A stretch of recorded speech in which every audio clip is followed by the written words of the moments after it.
case, there will be a public hearing. We ask that the applicant keep their presentation to under 10 minutes.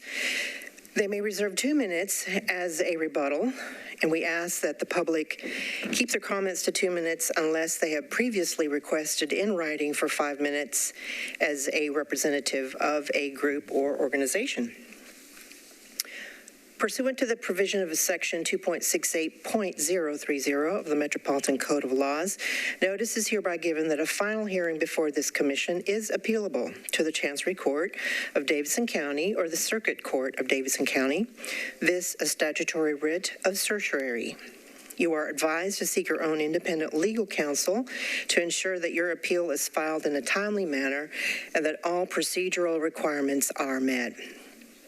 You should also seek independent legal advice regarding the applicability of the writ of certiorari to the specific decision of the Historic Zoning Commission. Before we go through our agenda, we've got some changes that have happened as of this month, and so Ms. Ziegler will give us some explanation of our agenda coming forth. Thank you. Thank you, Robin.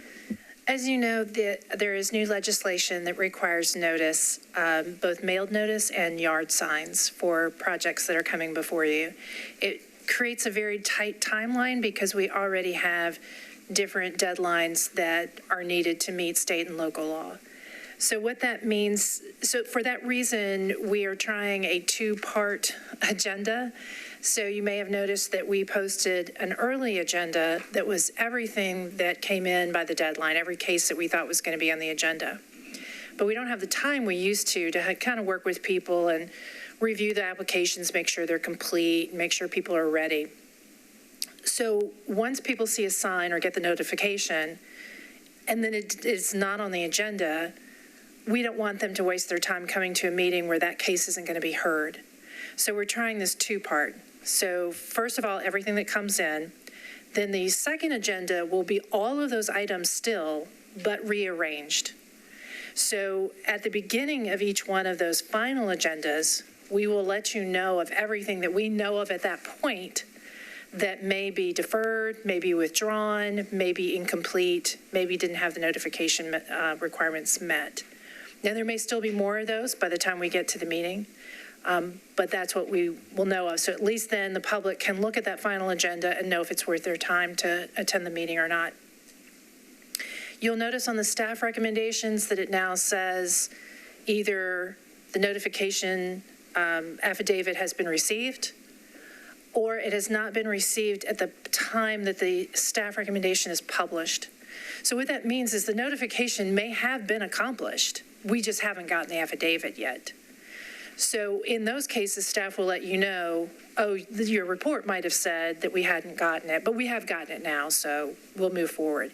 And if we haven't gotten it, then we'll let you know at the beginning that that is coming off the agenda when you approve the new agenda.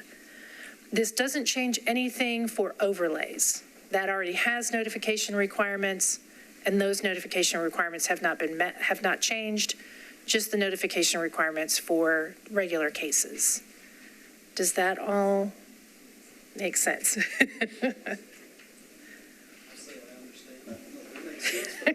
You understand for this moment? Thank you, Ms. Ziegler.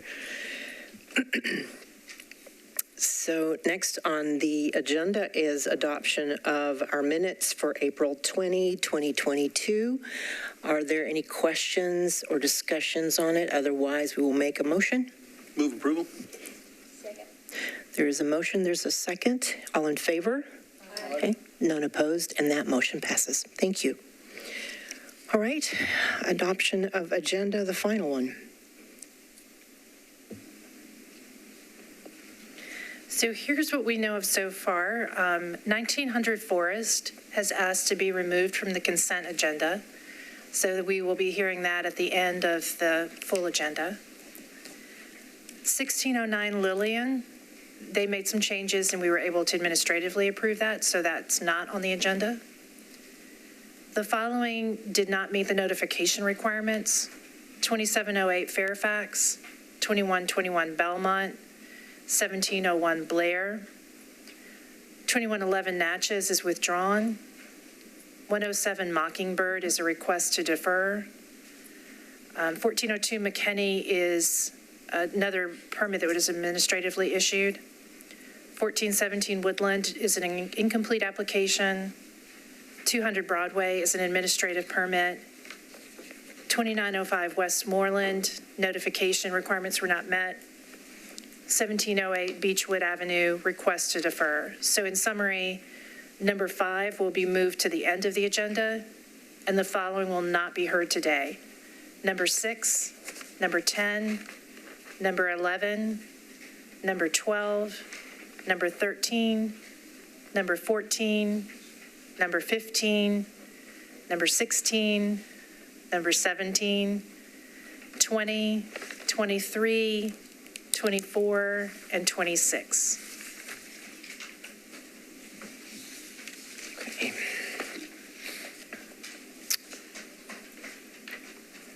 Interesting new procedures.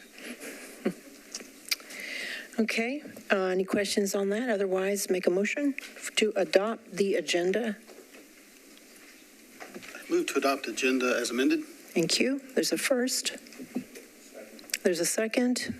All in favor? Okay, none opposed, and that motion carries. Okay. Who's next?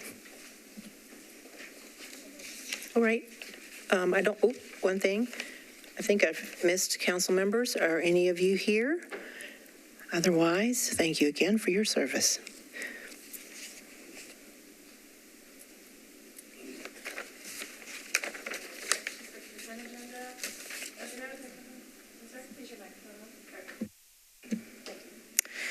As noticed to the public, the items on the consent agenda will be voted on at a single time.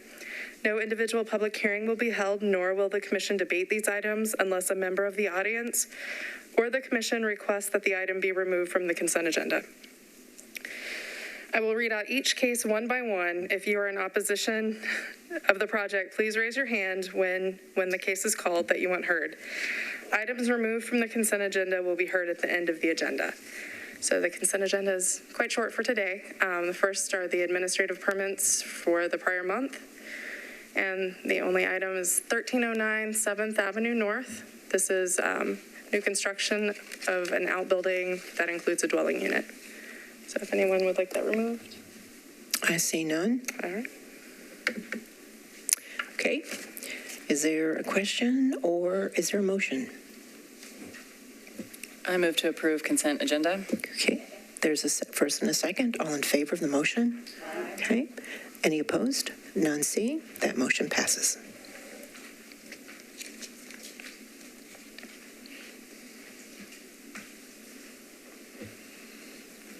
Item number 8 is a historic landmark for 1926 10th Avenue North, which is also a neighborhood landmark. So you have several actions to take. You're going to make a recommendation to planning and to council for the historic landmark, confirm that the building is historic for comments regarding the neighborhood landmark, and potentially adopt the design guidelines for this property. The building is significant as a structure that represents the story of the growth of the Disciples of Christ and the Churches of Christ, also known as the Stone Campbell movement, and for its impact on the growth and health of the neighborhood. The brick building was constructed in 1929 for the Clay Street Christian Church with the support of the Vine Street Christian Church. Interestingly, for a primarily white neighborhood and a white congregation, and then later an African-American congregation in an African-American neighborhood. In addition to religious services and a Sunday school, the building served as home to multiple community services at different points in its history, including a kindergarten, a well baby clinic, a mother's club, a youth program, and they even provided teacher training. So staff suggests that the Metro Historic Zoning Commission recommend approval of the historic landmark to the Planning Commission and Metro Council, confirm the site's eligibility for a neighborhood landmark as a historic building, and recommend the adoption of the existing historic landmark design guidelines to apply to exterior alterations. Staff finds that the building is eligible for listing in the National Register of Historic Places and therefore meets the requirements of Criterion 1 of Section 17.36.120 for historic landmark overlay. And the owner may be here. Oh, there you are. Yeah. Did you want to speak at all? She is here. It was her idea to do this, so she's fully in support. Okay, open public hearing. Anyone wish to speak on this wonderful project? Okay, close public hearing. I would just want to thank the staff, whoever put together the great history. These are always so interesting to read as commissioners. And then just a question, I guess, Robin or legal, is this 3 separate motions or one big, large motion? You can do it all at once.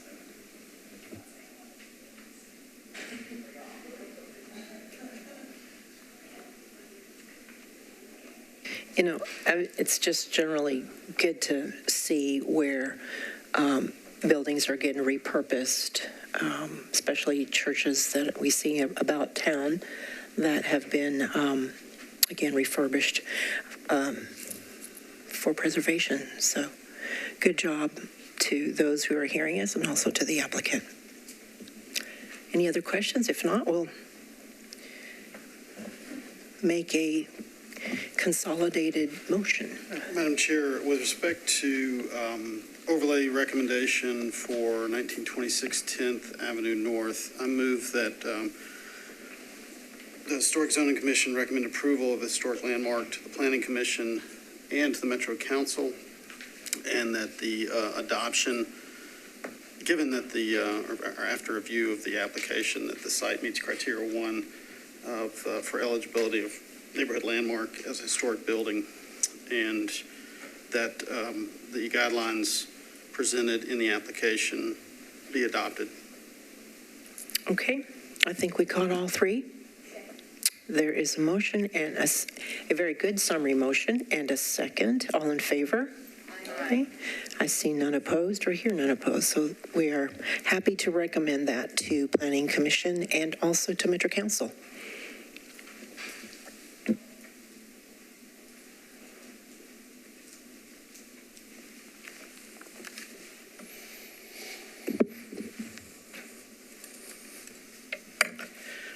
All right, the next item of business is a development at 930 Mcferron Avenue in the Greenwood Neighborhood Conservation Zoning Overlay. This is a proposal to construct a mixed-use development with 26 buildings, including one facing Mcferron Avenue and one facing West Eastland Avenue. The remaining buildings will be off-street, organized along a new private drive through the nearly 2.5-acre site. In reviewing the proposal for staff recommendation, we divided the project into 4 main components, which we've labeled A through D. And I'll briefly summarize what's in the staff recommendation. It's in the recommendation in greater detail, but I can go back over anything or expand if anybody needs me to. The application, as I think I said, is proposing to rezone the property, which is currently RS, which would only allow 2 dwellings on the entire property, or 2 parcels, to rezone that to SP to allow the mixed use and density that they're proposing. At this time, we're just reviewing siting, scale, and massing, and the applicant would return to the Historic Zoning Commission for review of materials and design details if the SP is approved by council. So, component A is a commercial building oriented towards Mcferron Avenue. It has a 1.5-story residential form, although a commercial use is intended. The form and the proposed height and width of the building, 24 feet tall and 36 feet wide, are compatible with the scale of surrounding historic buildings. The form and orientation are appropriate. Staff recommends some changes, like having a deeper setback and for the setback to the average of historic houses on the block, and for the front dormer to be stepped back and reduced in width, but overall found the scale and form to be compatible. And there's a rendering there of proposed building on Mcferron next to an historic building on Mcferron. Component B of the project is a 2-story flat-roofed building more typical of commercial forms than residential form. There is a commercial node on the next block at the corner of Mcferron and Cleveland Avenue, but this block, in this immediate context, it's adjacent to a historic house. Staff finds that a residential form is needed. The scale of the building is 41 feet wide and 120 feet deep and 24 feet tall, as I said, with a flat roof. Staff finds that the form and scale are not compatible with the surrounding context because it's adjacent to a historic house in a residential context and it's behind component A. Staff recommends that an appropriate scale for a building here would be that of an accessory building to component A. And there's a rendering of that townhouse building. Component C in the interior of the lot comprises 11 two-story houses ranging from 28 to 30 feet tall from grade, 29 feet wide, and 60 to 70 feet deep. There are multiple possible floor plans, so I've shown a few elevations there.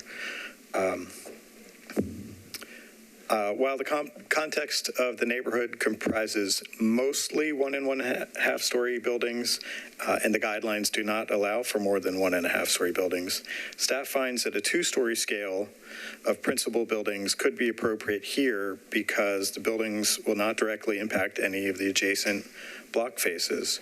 It is essentially a landlocked lot without the interior of the lot doesn't have direct street access.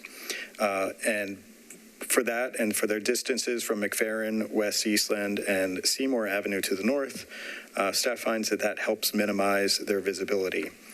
The 11 buildings, and there's renderings there, the 11 buildings will each have an associated 1.5 story outbuilding, 25 feet tall with 12-foot eaves and a 550 square foot footprint. The scale of these buildings is appropriate in that it would meet the design guidelines for outbuildings.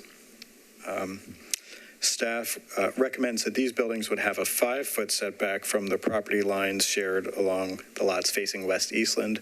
Currently, they're proposed, several of them are proposed with 3-foot setback. And then component D is a 1.5 story side gabled house, bungalow form, 24 feet tall, 27 feet wide. The scale and form are compatible with the surrounding historic context. This component would also have an outbuilding similar to the buildings in the interior of the lot. And then there's a rendering of that. There's several conditions. I'll go ahead and read them, but if you want, I can just cut me off. We'll just go to the screen. Staff recommends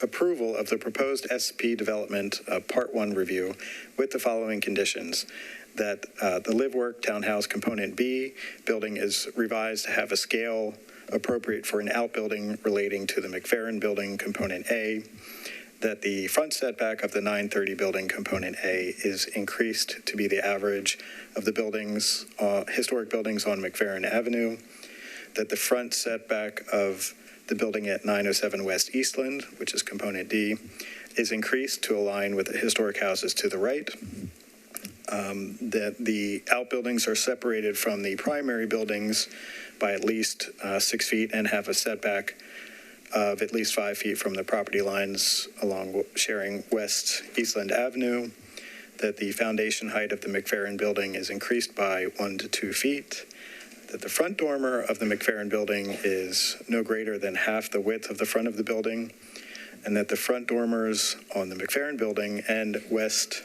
Eastland building sit back at least 2 feet from the first story walls below, that the side dormers on West Eastland building sit back at least 2 feet from the first story walls below, that a walkway is added to the front from the front of 907 West Eastland to the street in front, and finally that the applicant return to the Historic Zoning Commission for a review of materials, rhythm, and proportion of windows, doors, utilities, and other details if the SP zoning is approved by council. And with those conditions met, staff finds that this project meets the design guidelines for new construction in the Greenwood overlay. The applicant is here. It's complex, so I'm sure they'll want to go over some things with you. We did get 4 emails just came recently, I guess voicing mixed opposition to the project, and they've been forwarded to you. And I think that's it. If you have any questions, like I said, we'll go over anything in detail. Sean, so when you say the component B, the recommendation from you is for it to be the size of more of a size of an outbuilding for that component A. Yeah, A. Essentially, you're saying it needs to be like a 1/6 of the size, an 1/8 of the size. I mean, if that's what just generally, if that's going to be the size of an outbuilding, it just needs to be a lot smaller. A lot smaller, yeah. And the applicant and I we talked about this on Monday, because that is somewhat of a broad recommendation or broad condition in that. And there are potentially infinite possibilities of how that could be arranged, and some of it could be reducing the size of that building and putting some on building A in front and increasing the space or the depth, and or pushing more of that building further back onto the lot. So it's not just adjacent to the historic house.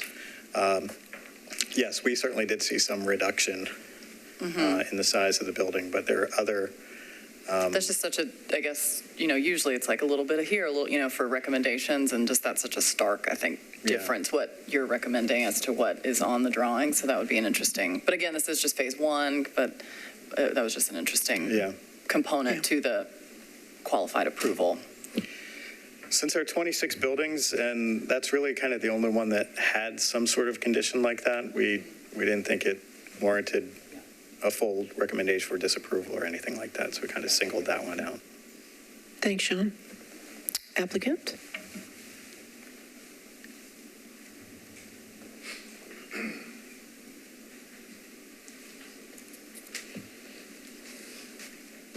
Hi, good afternoon. I'm Dave Bronner with Pfefferts Road, and with me is Andrew Beard of Core Development, representing the ownership of the parcel.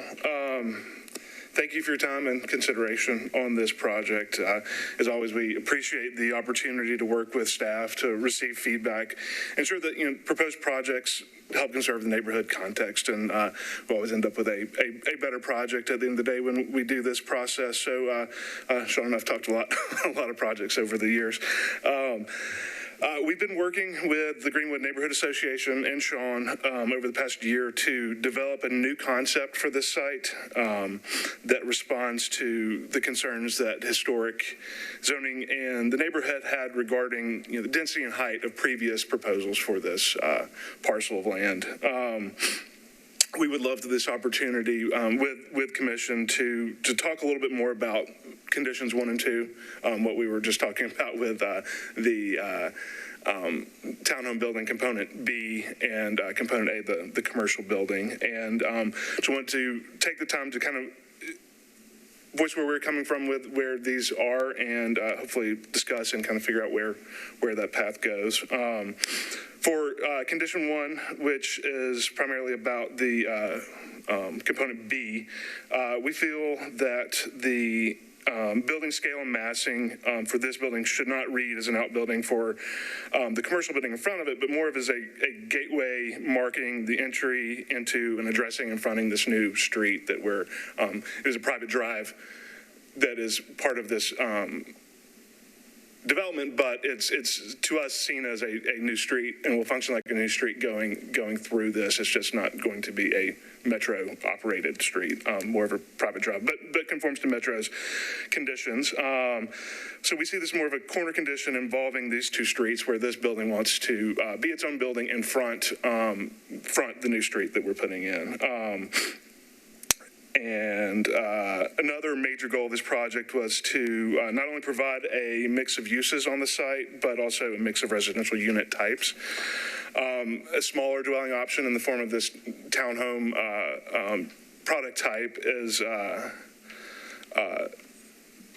it provides some variety to the unit type of the project, the units in the project. And a reduction in the size and count of the number of those units, a drastic reduction would definitely kind of eliminate that product option as part of it, and might not have the critical mass to really make that a viable piece of the project.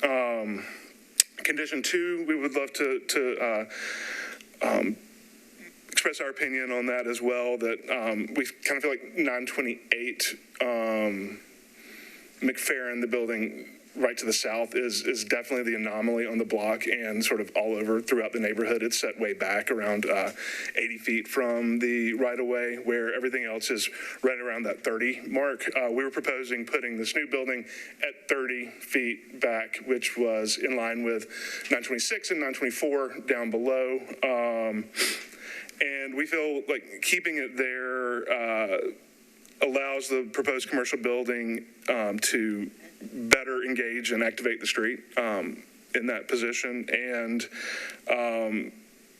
being a little bit further, we feel that it helps the transition from the structures to the north on the corner of of Mcferron and Seymour that are really, really close. I know they front Seymour, but they are right up on the sidewalk, maybe 5 feet back. And then 928 steps way, way back. So trying to kind of reestablish what the block pattern, setback pattern was for that street and the neighborhood in general. Other than that, those are the two that we just wanted to sort of talk about our opinion on. The rest of the recommendations we fully want to embrace and continue to work and make this better. So, Andrew, if you had anything else to add? I will stop there. I have a question. Sure. Just related to, I think it's marked as Part B on the analysis, but number 5 on the site plan. Yes. The live work building. If, in terms of a site plan reorganization, I mean, I think I get it that you're offering, multiple products over a single parcel is kind of part of what's wanting to happen here in terms of infill. Correct. Is a reorientation of parking and that building something site plan wise that you've looked at? I don't know that the staff would see it differently. How would that impact you as It's difficult. This is a very irregularly shaped lot, sure, as we all know. Yeah. And it's tricky to find how to fit everything in. The moving that building or something of that scale of component B further back into the site is problematic, because you want to keep the parking kind of as close to Mcferron as possible to serve those townhome units and the commercial building. And the parking is not quite as efficient or not efficient at all. Not efficient at all in that narrow neck, sure, between where the site opens up and the entry off Mcferron. And we're trying to preserve as much of that historic wall as possible there, really locating, as you'll see from the previous scheme from others a few years ago, we've moved that drive aisle to the north side where there is already an opening in that wall, and want to preserve and keep the rest of that there. So yeah, the parking just the neighborhood needs more parking. We're trying to provide it and park this development, commercial and that's where we can get the most bang for our buck for sure. On the parking is where the site begins to open up and still is close enough to these two buildings that need it. The rest of everything else self-parks itself on site for each residential unit.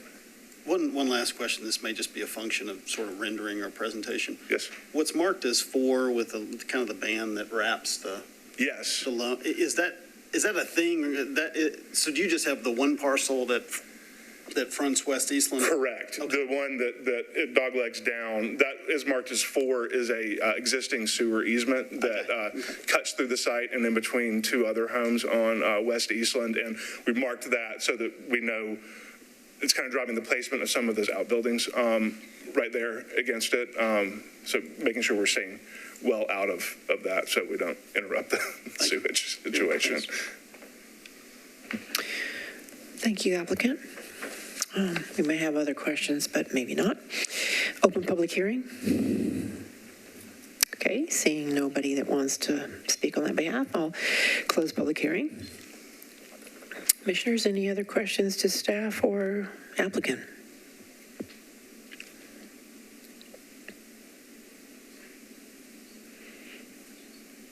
So, Sean, just to be clear, this is, the staff recommends approval of proposed SB, but this would go to planning first and then council? Please clarify. Yes, I believe it's already scheduled for Planning Commission to review it soon. This week. And then after planning, it will go to council. And then later on, they'll come back and do more details on that, correct? Yes, this is a recommendation because it's sort of a, we can't approve it because it doesn't meet zoning because it's zoned RS5. So once the theoretically is moved on and comes back with approval from council, then we can review it as something that would meet the SP zoning. Okay, thanks for the clarification. Any other comments? Yes. I have a question to our staff. I think this product is not in the historic content. We won't be struggling with. I think section B is the one. I think A and C and D is, if we were to approve and think as a historic content, I think it's proportionally appropriate. I think my concern is B. So I understand your recommendation. I totally agree with you, but try to envision 2, historic portion, because right now it's a 40 by 120 flat roof portion, and then much bigger footprint than A. So what do you see as appropriate as a historic content on the section B? Because without that, we won't be able to recommend. But this is a great project as far as SP and infill in that perspective. But B is not meeting historic content, but without that historical content approval, I am hesitant to recommend to the Planning Commission as well. So I would like to kind of have more clear idea of what kind of context, design, proportion, mass would be appropriate for, replacing a current design. Thank you, Commissioner. In a conversation I had with the applicant, we talked about, if you were to add up the things to make a building compatible, you might have form, roof shape, size, and it's not exact. Proximity is kind of in that equation, and this has staff's opinion is it's an incompatible footprint scale and not necessarily the height, but it's a 2-story form at 24 feet tall. And then the flat roof are several things, and its proximity to the historic house immediately adjacent to the left, which is below it in that image. So, those 4 things that combined we didn't think was compatible because it's so close to that historic building. If it were the same building on a different portion of the lot, or chipping away at some of those four or five things that together make it incompatible. If it had a smaller footprint and a pitched roof, a gabled roof instead of a flat roof, that might be enough. But fixing some of those, some combination of some of those 4 or 5 things But we didn't necessarily want to give a very specific solution, this is what it necessarily has to be. This, again, I know it's open-ended to leave it that way, but just because there are so many ways it could be done, we kind of wanted that to come, I suppose, as a from the applicant, but also potentially in communication with the neighborhood. When we wrote the staff recommendation, the applicant had not yet had a formal, I don't think they'd had a formal presentation to the neighborhood. They'd certainly been in communication with the neighborhood, but I don't think the final design was presented to them. So we also didn't want to get too far out ahead of, with a recommendation that was not going to pass muster with the neighborhood and the council member, because it does require an SP, so they'll all have to support it too, or at least a council member will. I appreciate that. That's what I feel at this point, because base is there, but I do agree with your analysis. B is totally out of proportion at this point.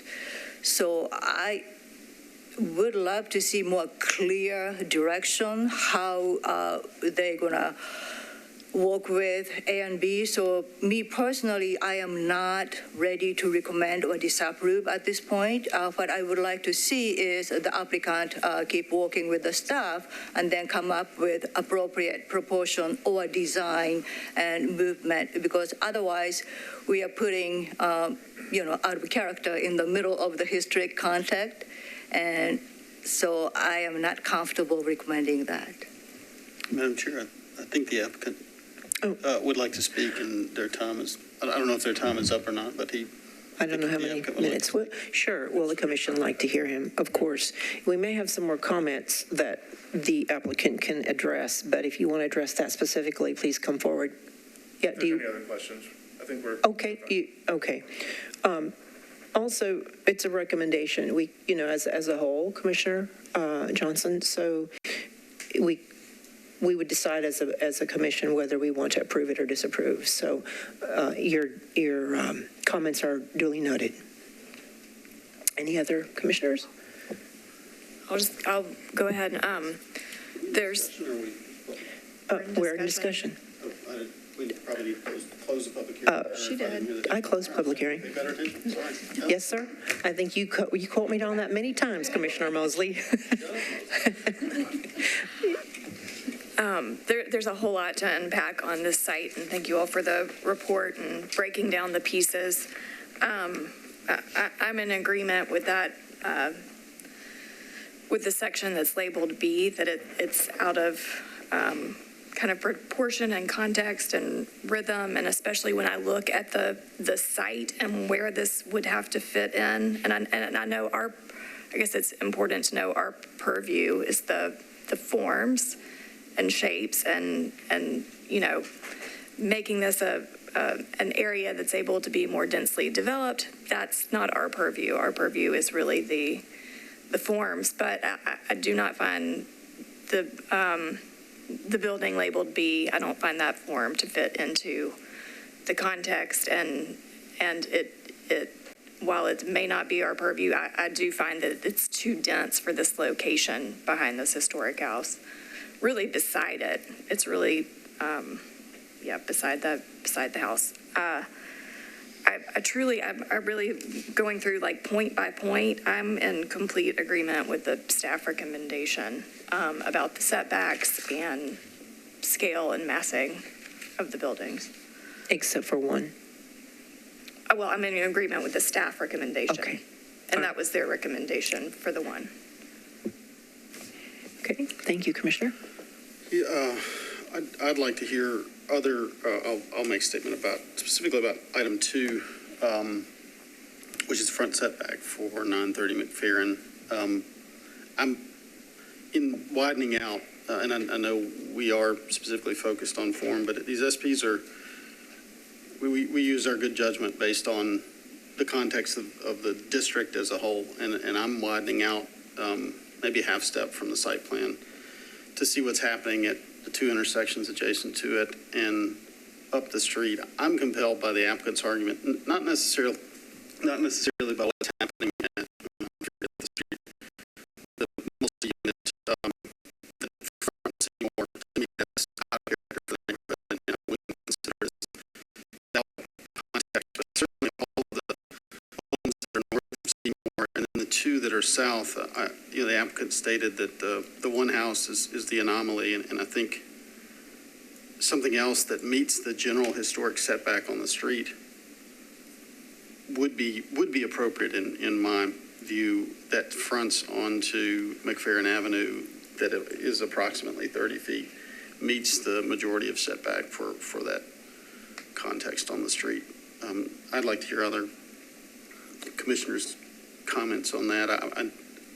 Something can be an anomaly and remain an anomaly is sort of my feeling about that one in particular. I was thinking the same thing, Commissioner Mosley. Looking at the aerial map in our packet, you can clearly see a couple blocks. Again, the ones directly next to it don't face Mcferron, but the ones, I don't want to say up, I don't know which direction, but up the street are all more forward facing with the shorter setback than the one that is directly next door. So I agree with that. I also agree with the previous commissioners on that piece B, just being completely next to that historic house. I couldn't bring myself to find that compatible. So with that one, I am, compelled with, it's just right next to a historic structure. And I think it just doesn't, for all of those reasons that Sean was listing. But for the setback for piece A, I am in agreement with it being closer to the street. Thank you, Commissioner. Commissioner Williams?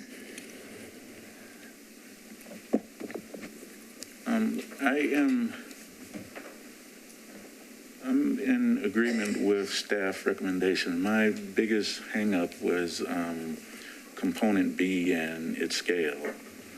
Then after hearing what the fellow commissioners have said and expressing their concerns, I'm firm in my belief that we should approve staff's recommendation. Thank you. Any other comments? I guess I've got a question for Commissioners Mosley and Jones. Are you proposing that because I could get on board with the historic house being the anomaly, are you proposing, I guess, that, what's it labeled? Whatever we've called A. Yeah. That can stay where it is or becomes in line with the other? Sean, can you put up A, B, C, and D, please? Thank you. Yeah, I'll respond that, an average of houses that are, what's the house that, I don't know what the address is.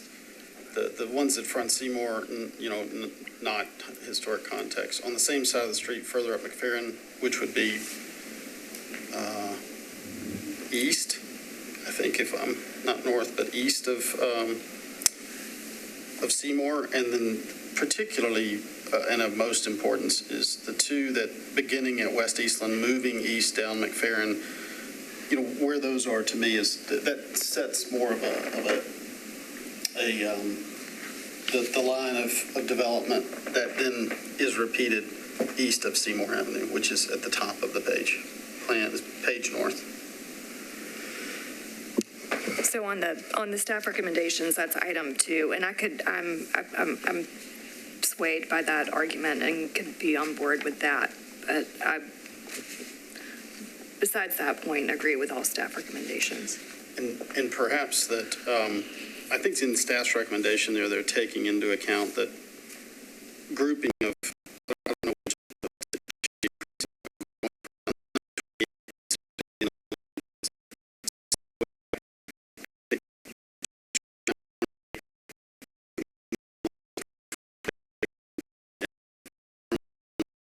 those, if that average is not enough, take into account what's east of Seymour.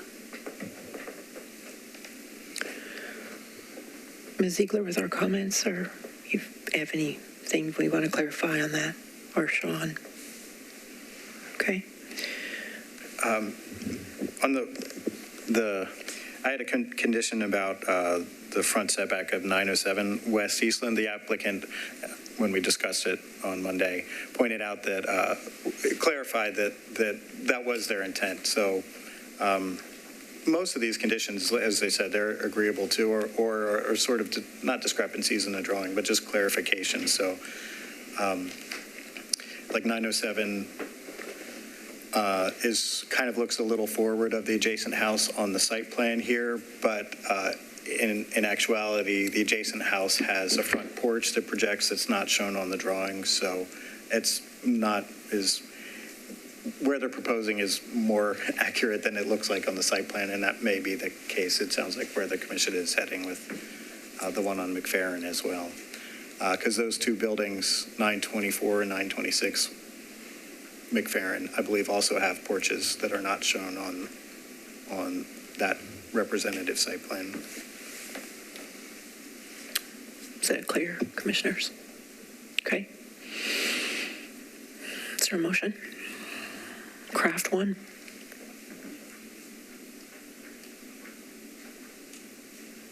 I'm not afraid.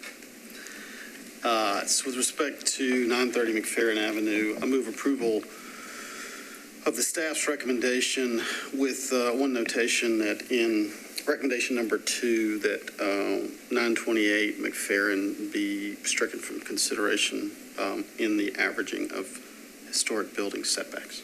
Okay, there is a motion. Is there a second? There is a second. All in favor of the motion? Okay. Any opposed? Okay, seeing none, that motion passes. Thank you. I'm so sorry. Yes. I apologize. I didn't quite hear all of it. What was your recommendation for, or what was your?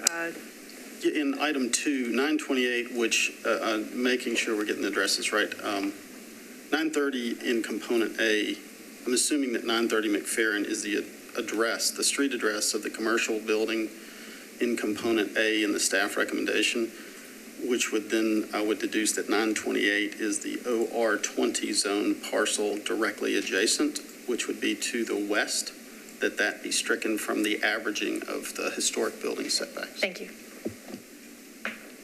Good. Thank you. Okay, I think we've completed that project. Applicant, thank you. I'm sure we'll see you again. Thank you.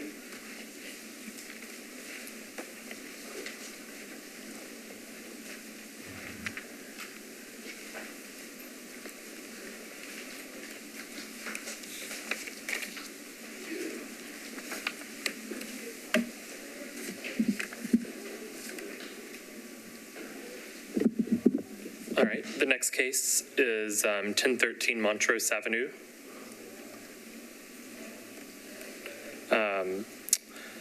1013 Montrose is a circa 1930 side gable bungalow on a corner lot that contributes to the historic character of the Waverly-Belmont Neighborhood Conservation Zoning Overlay.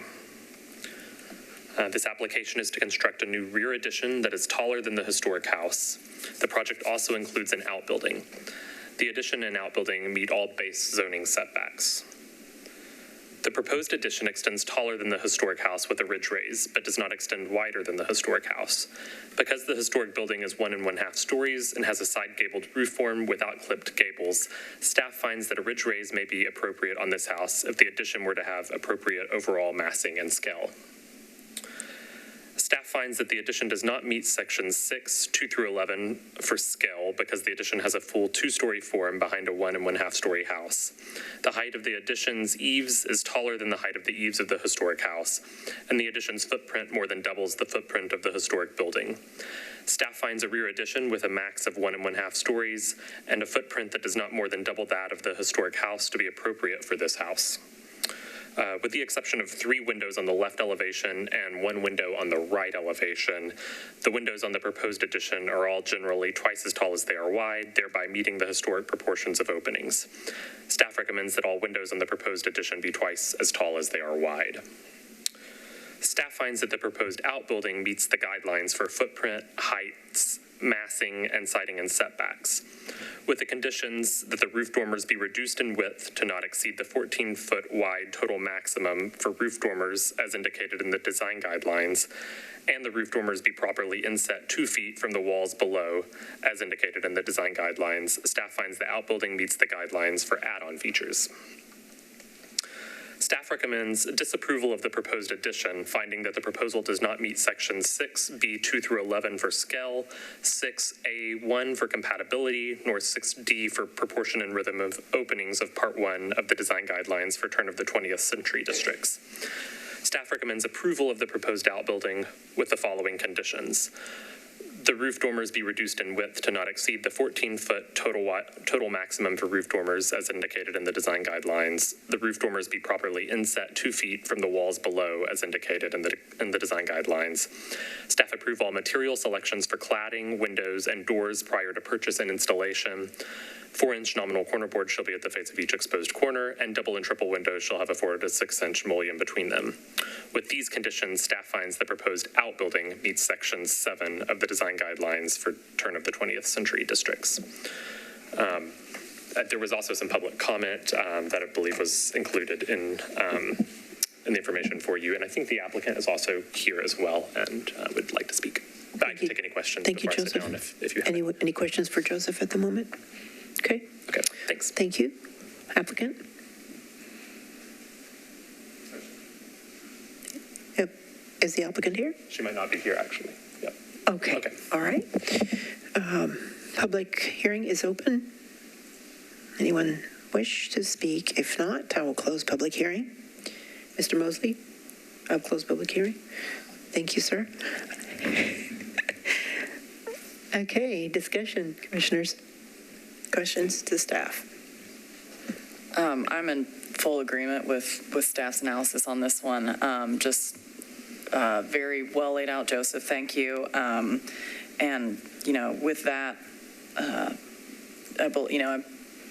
sometimes I guess it's interesting, we get some that are just disapprovals rather than approval with all the, different conditions, which makes it a little bit hard for us, but I know, helps move the projects along, which is what we want for applicants. But with this one, there's just too many things.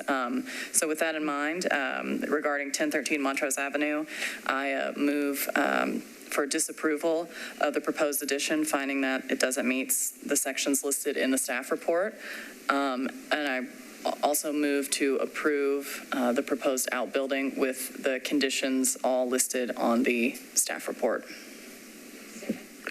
There was a motion and there's a second. All in favor? Okay. Any opposed?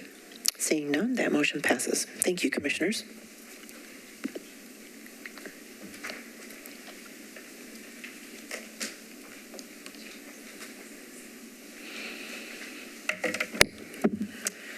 All right, the next item on the agenda is 1519 Russell Street.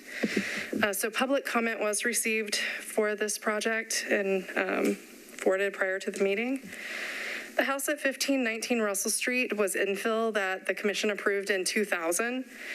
Given the later date of construction, the house does not contribute to the historic character of the Lockland Springs East End Neighborhood Conservation Zoning Overlay.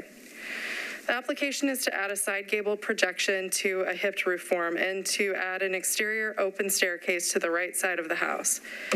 Since the house is non-contributing, the guidelines for infill were followed rather than the guidelines for additions, which allow for protections of historic buildings that are not necessary for non-historic buildings.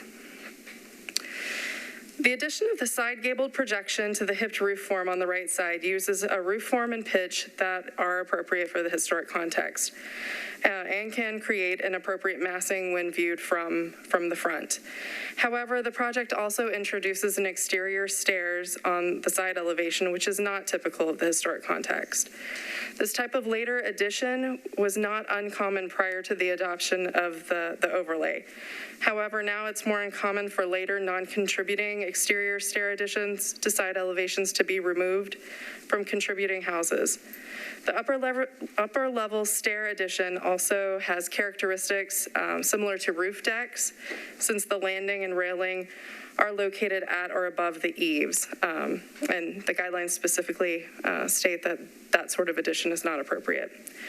So as a result, the addition of the new exterior stairs to the side elevation of this non-contributing house would not be appropriate for the historic context.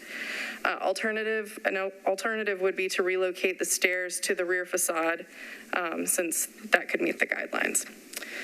The addition includes full light double doors in the gable field. Staff finds the proportion of the opening to be inappropriate, since historically, openings on upper floors were not taller than those on the first floor or main floor. So for this reason, staff recommends that the doors be converted to window openings that are no taller than the existing window openings on the first floor below. So here's the rear elevation and the site plan. The site plan shows the proposed exterior stairs and landing located 3 feet from the right side property line. The minimum side setback per the zoning code is 5 feet, but the zoning code does allow for exterior stairs to encroach within the setback as long as they are at least 2 feet from the property line. So while the project can meet the setback conditions in the zoning code also gives this commission the authority to determine appropriate setbacks for properties within historic zoning overlays. In this case, the location of the proposed exterior stairs does not meet the guidelines for all of the previously stated reasons.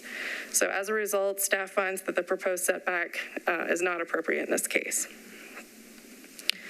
Here's the streetscape photo and perspective provided by the applicant.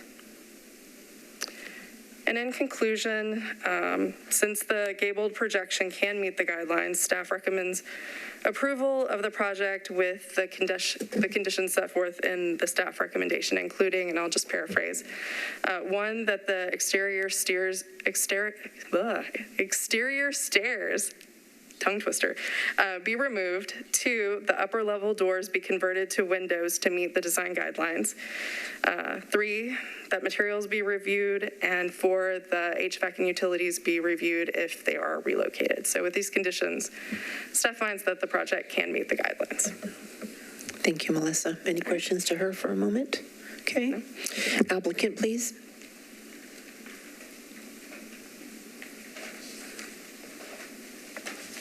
How are y'all? Thanks for having us here today.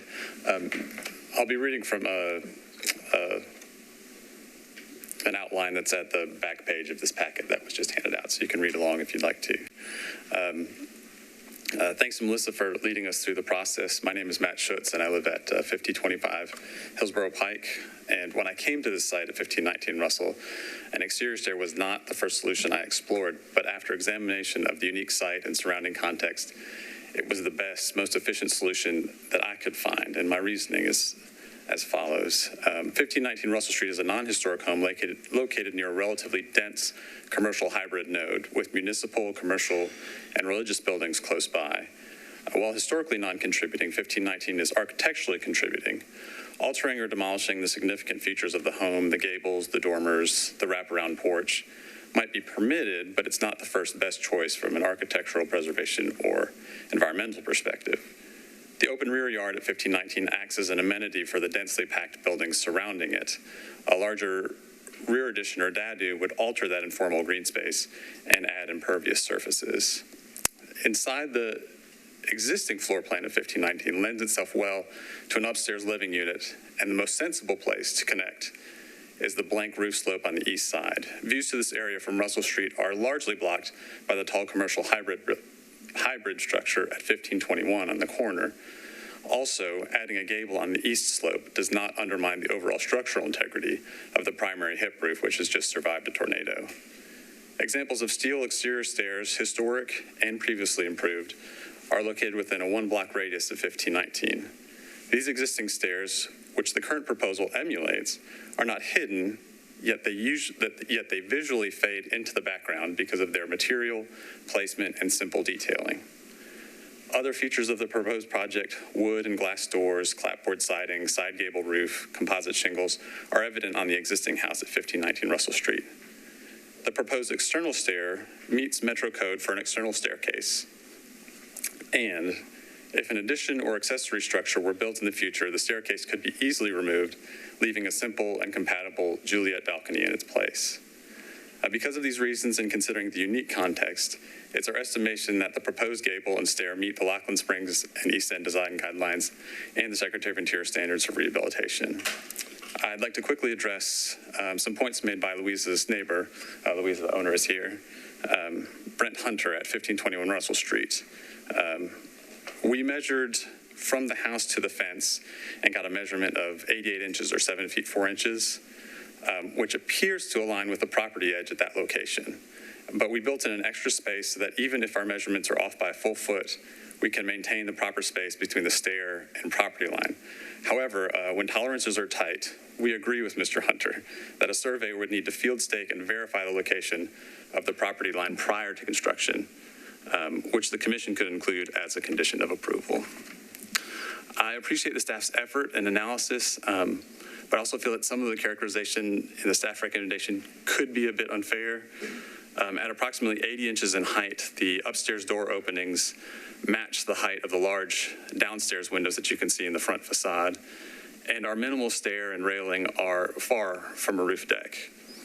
The uniqueness of this application is directly informed by the uniqueness of the adjacent historic architecture and landscape. Every architectural feature of this project emulates a historic architectural feature that exists within one block. Large additions and dados are certainly an easier sell and more lucrative from an architect's perspective, but we felt an obligation to present this to you as our least massive, least disruptive, and most compatible option first. As it's always worth mentioning that all commission decisions are based on unique architectural environmental context and do not follow the strict principle of legal precedent. Just because the commission approves or disapproves this application doesn't lock them into approving or disapproving any other application, because another application will have its own unique context. So as you go through the packet quickly here, I've put an excerpt from the Metro Code, which talks about the open stairs, a small excerpt from the Lackland Spring Design Guidelines. I'd like to call attention to, I think this page, it's that second page of photos. If you go to page A7.06 and take a look at the bottom photo on that side, that's the alley side photo, and you can see something that isn't depicted in the aerial photo that's in the staff recommendation because it's just too new. There's an addition and I believe a dadu at 1517, and on the east side, a house that fronts 16th Avenue. So the backyard at 1519 Russell is kind of completely surrounded by structures. And so what we were trying to do is preserve some of that green space, develop a unit responsibly and compatibly according to the unique context, but trying to limit the amount of new massing that we created. Again, the owner, Louisa, is here. If you have any questions for me or her, we're happy to answer them. Thank you, Matt. Okay. Open public hearing. Close public hearing. Discussions.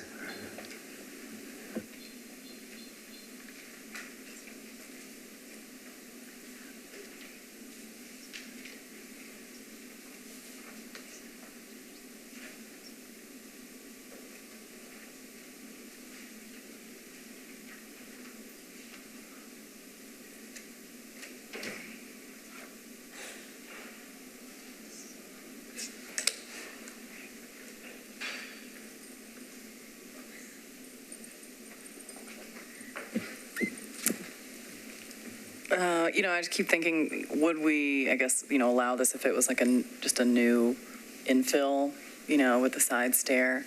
And, I don't have an example where we have. So that's what I keep going back to on this, which is, putting me in with staff, as an analysis and recommendation. But, certain arguments, that he made, just again, but I just keep going back to, I don't think we'd allow us, this type of side stair with a full, the necessary door, because you have a stair, is also not compatible on that second story. That's what I keep going back to, but I'd like to hear other thoughts. I would say generally we've specifically disallowed exterior stairs in the past, and I think, it's for architectural reasons and not necessarily for that it's on a historic home or not. And I think the staff has done a good job of referencing those parts of the guidelines where it's not compatible. I applaud and I guess appreciate the minimal perceived application here, I guess, as compared to others, as the applicant stated, with more building and other things. But I think for me, the stair on the side and its necessary component of the door and the proportion of that opening's just kind of, it's also a non-starter for me, so. I am in agreement with that staff analysis, since this staircase is quite visible from the street, and as well as it's encroaching into 5-foot side setback. So I'm not compelled to give a variance to encroachment on this particular case. So I do understand their wants, but I think staff analysis is right on. Okay, I appreciate the applicant's presentation, and I was hoping that they could tell me something to change my mind, but after hearing the explanation, I'm still in concurrence with staff recommendation. So, I also agree with other commissioners in the staff recommendation. I know we have required the removal of staircases that were built kind of after the fact. So if no more comments with regards to 1519 Russell Street, I recommend approval of the staff recommendations. There's a motion. Second. There's a second. All in favor? Aye. And none opposed, and that motion carries. Thank you.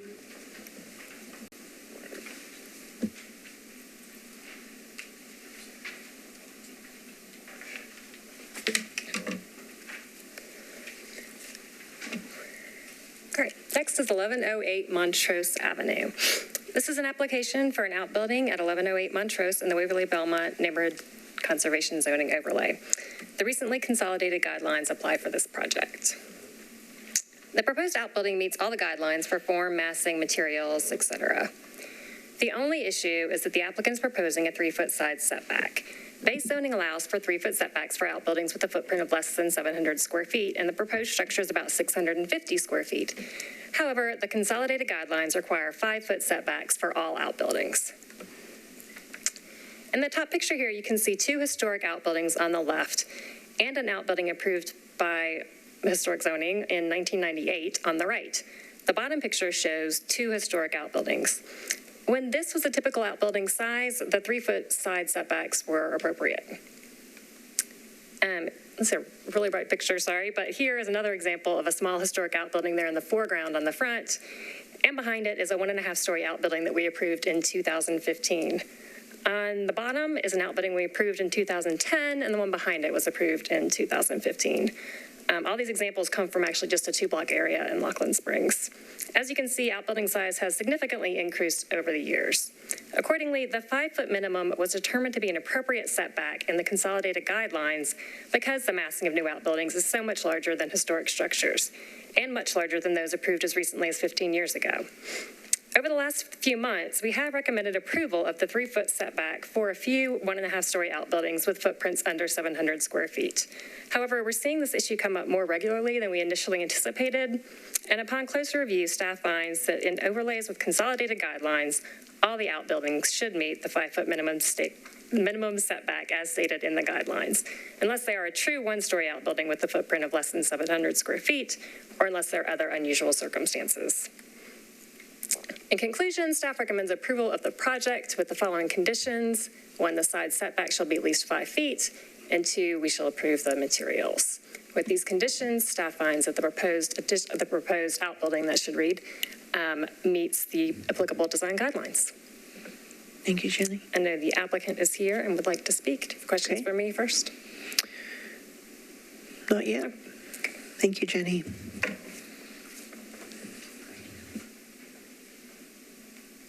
Hi there, I'm Kevin Schaefer, the owner. I'm with my husband, John. First of all, we appreciate everything, Jenny, for approving the outbuilding.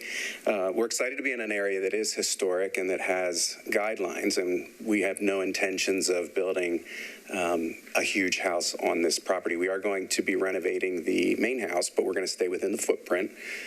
So we do not intend to add, because we really are trying to preserve our backyard. So currently, we have a one-story outbuilding on that is a garage that's pretty much falling down, and that is on the property line to the right. So we are taking that down to add this structure. And again, originally, it sounds kind of strange. We're just here fighting for 2 feet, but we were given the advice of our architect that we could do this and that it was something that has been approved for buildings that are less than 700 square feet. This one is exactly 650 square feet.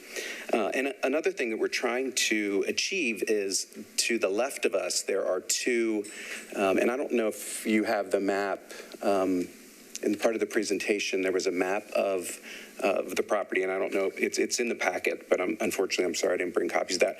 But to the left of us, they built four duplexes, and they're front-back duplexes.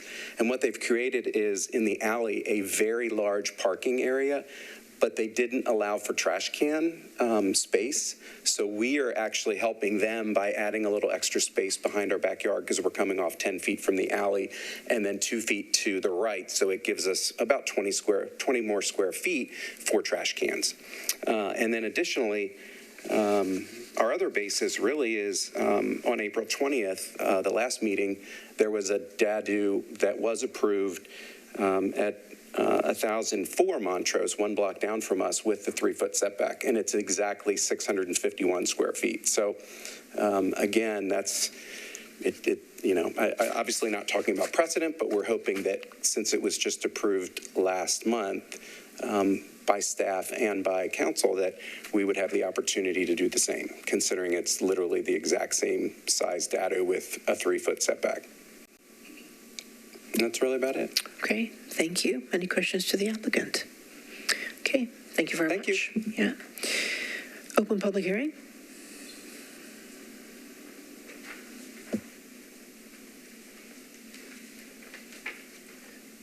Good afternoon. I'm Michael Ward with Allard Ward Architects, just blowing about an hour waiting on my case. But this is interesting news.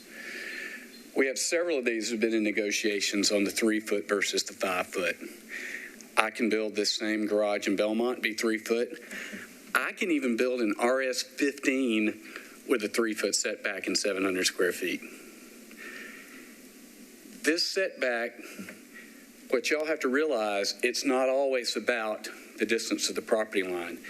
On the short side, it's often about the distance on the opposite side. These 20-foot setbacks, which are also non-negotiable, require sideways movement for these additions. And when you push 2 feet that way, you're also taking it out of proposed additions on a lot of our projects. A lot of these lots, especially in consolidation, tons of these are 12 South lots. A lot of them don't even meet base zoning. They're not even R8s. So we have some really, really tight lots. And we are literally laying out footprints for additions based on acceptable footprints for DADUs. They create the space we have to work in. So if y'all are going to just do a blanket, that's fine, but it imposes a hardship that is far greater than sort of meets the eye. Thank you. Thank you. Anyone else? Okay, if there's no other public comment, we will close public hearing. Commissioners?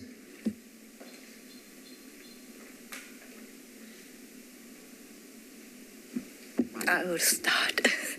Well, since, our base zoning allow the outbuilding structure less than 700 square foot, 3-foot setback, And I understand the guideline is 5 foot. However, depending on the lot and the location, we have approved 3 foot setback in the past.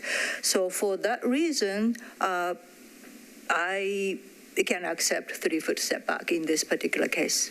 Maybe other commissioner may feel differently, but that's I see this application. Thank you. Other commissioners?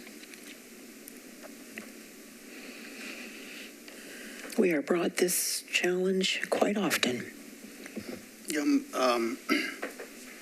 hard of hearing today, maybe every time, but I'm just struggling to not be arbitrary in, whichever the case it might be. That's certainly something that's rather specific, that our decisions can't be, arbitrary to the whims of the day, I guess. And so I don't know what the right answer is here, but I think both in listening to the public comment and the applicant and previous approvals, this isn't one that I taking lightly in terms of which to decide and what the staff's recommendation is and what the guidance is that they would seek to give to applicants moving forward, and then additionally what guidance we provide in our decisions in the various districts. I didn't settle anything with that comment, but that's just, we always have that comment, not our what you might say mantra, if that's the term, is that, we try to be consistent, and we do that by looking at specific properties, and that could be where a 3 foot or a 5 foot is reasonable. I think our board does look at that very seriously. So again, Commissioner Mosley, yes, we do have to look at that and say we don't want to have a blanket about it, but again, specific review per property is how we've always done our practice. I guess, I don't know if this is a question for staff. I wasn't here last month for the one that Mr. Ward was referring to, but with this, just a little background, Commissioner Johnson kind of spoke on it in a minute, but base zoning for specific instances of the small, of the certain size under 750 square feet, allows for 3. That's what it said. Okay, but then the consolidated guidelines specifically say 5. Is there a talk about the genesis of that 5, or just what you said, they're becoming so large, everything's just gotten so much bigger, that was kind of, we need them pushed back more into the lot. That's really where the 5 came from originally, like the need for just some more space, as things aren't small and utilitarian anymore. When the ordinance was written and when the design guidelines were originally written, outbuildings were very small compared to what they are now. So that was the idea. And I completely agree with the idea of not being arbitrary, but you can certainly evolve and change your mind based on projects that you see. You don't want to go back and forth. So if you feel like 3 feet is appropriate here, then maybe you could give us guidance on why, and then we can let people know in the future, if you have these specific conditions, 3 feet could be appropriate. Does that kind of help? Yes, that. Robin, I think that's very helpful, and I mean, just nice to hear that this can evolve. I think what I was struggling with is that that our guidelines say 5 feet. Base zoning does allow 3, but base zoning allows things that historic doesn't. So, but when you look at outbuildings, and let's say 2 outbuildings end up side by side, like in this case, and if you've got a fence on your property, I mean, really that space between the outbuilding and that side property line, whether it's 3 foot or 5 foot, is really unusable space. And by pushing it closer to that property line, you do get more usable yard, more ultimately, I don't know, green space, room for trees, whatever. And In some cases, these are livable spaces, so you might be right next door to another livable space. In some cases, they're not, but it's not the primary building. So I would be open to evolving to a 3 foot for the same kind of language that's set forth in the base zoning. I'm just throwing that out there. So the 5 foot came from neighborhoods complaining, not about usable space, 3 feet or 5 foot being usable, but the impact of a very big building on neighboring properties. That's where it came from. So again, I would encourage you that if you do want to allow for 3 feet, that you give some sort of parameters so we know that when 3 feet is appropriate and when it needs to meet the guidelines for 5 feet. We were kind of thinking of if it was a true 1-story and less than 700, then the base zoning would allow for 3, and that made sense to us. But if it's really 1.5 to 2, that may be, or maybe you just base it on the footprint. I mean, it's up to you completely. Now I'm kind of just going back and forth because, if it is a taller building, you're closer to the property line, you're towering over, the next door neighbor's property. And that's different than a 1-story where you're,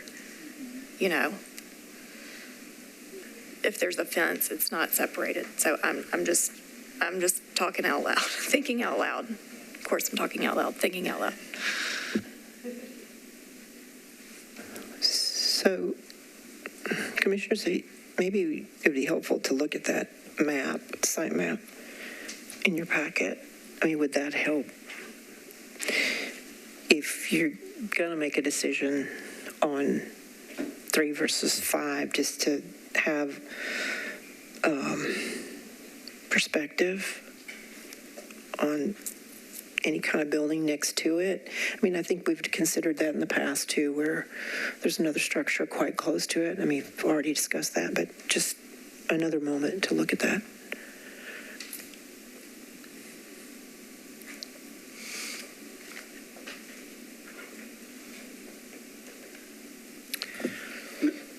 I'll say I think there's a way out on this particular application for 3, but I don't know that necessarily settles the bigger picture. A way out on this particular application for given what's adjacent. It doesn't help answer the question that there was further commentary from on this application by both the applicant and by the public that I don't think what I'm thinking would settle that here. And we need to make a decision. Make it good.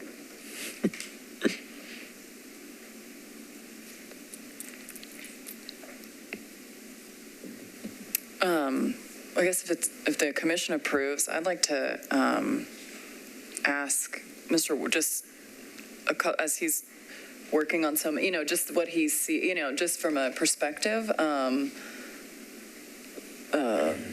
don't quite know what I need to ask him, but just kind of for him to, I would like just to kind of hear him expand on what he was saying earlier, his points on the ones he's working on and in conjunction in different neighborhoods, of course, but maybe just for a moment. But I think that's, since public hearing's closed, we have to. Well, Commissioner, so if it's, and I'm going to let you hear that as well, is that if it's specific to the applicant, so he's not the applicant, if the applicant wants to say more, is that? You can invite back anybody you wish. All right. Okay. Do we have to vote on it, or can I just invite him back? Okay, sure. So I'm going to invite you back. Thank you. Yes, Caitlin. Come forward. Just as you've heard us kind of talking about this, and again, maybe get with us dealing with these larger outbuildings. You're designing them. What if you could just expand a little on what you're talking about earlier? You mentioned you're working. You could do. You said, "quote, I could do this in 12 South." I could. I would like to know what you meant by that. Staff has come up, and you guys also have come up with fairly clear templates that work for most of these outbuildings. These are very complicated structures, by the way. These roof lines, getting these roof lines to meet Metro code, accessibility, clearances, construction codes is a whole different level that y'all don't have to deal with every day. But the options for footprint, the 750 versus the 1,000, are sort of the cutoffs. In my opinion, any client willing to go to 700 on a story and a half to get 3 feet, obviously that 2 feet means a lot to them. It's not easy to design a 2-story structure in 700 square feet.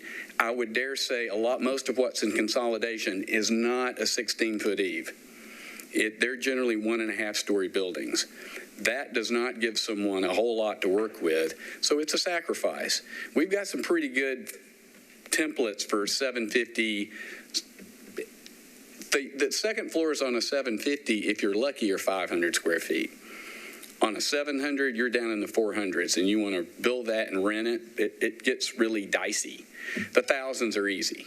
But I feel like, and have always felt like, if you make that cutoff at 700, you've implied a certain amount of restriction there where all of these lots are zoned to make these 750, and that's not small, that's not pocket change. Anyone willing to sort of sacrifice that 50 square feet of footprint, I think, deserves a little bit of extra. And as Lee mentions, a lot of times it's about that green space. 3 foot, 5 foot, it's not good for much other than drainage and access, but it can mean a whole lot to somebody on a 50-foot wide lot.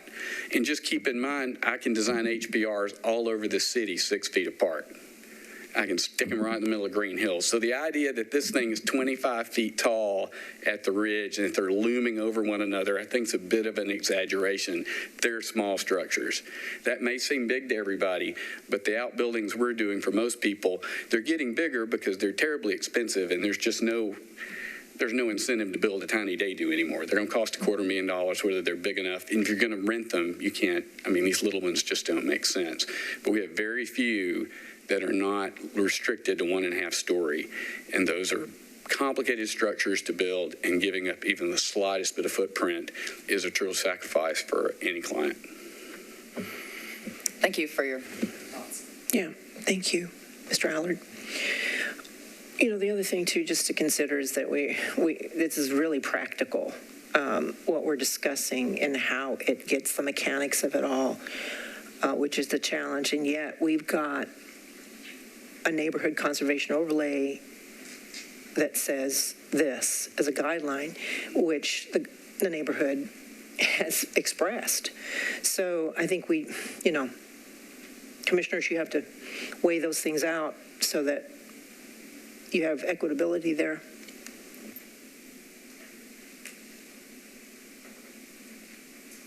I'm also going to say courtesy after this, if we can take a 5-minute break. I will try to make a motion to accept 3-foot setback in this particular case because of the size and proportion of the outbuilding, as well as unique characteristic of that lot, considering next door neighbor has a gigantic house. So it's kind of constrained to that specific parcel. For that reason, I will move to accept 3-foot setback in this on 1108 Montrose Avenue. You're making a motion, Commissioner? Yes, ma'am. Okay, there's a motion on the floor. A second? I'll second that. Okay, there's a second. All in favor of the motion? Any opposed? Okay, we don't see any. So the motion passes. And Ms. Ziegler, have we given enough instruction on this particular one? For this particular project. Okay, we're going to move forward on that. Okay, thank you so much. And let's just take a 5-minute break, if that's okay with you all. Thank you.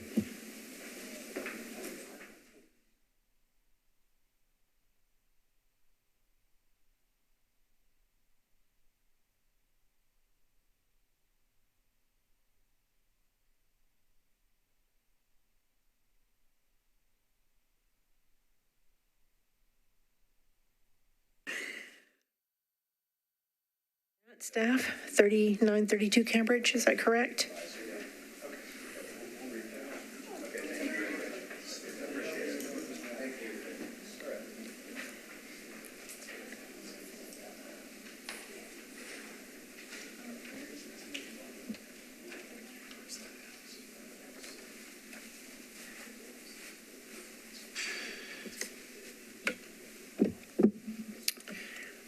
All right, 3932 Cambridge Avenue in the Cherokee Park Neighborhood Conservation Zoning Overlay.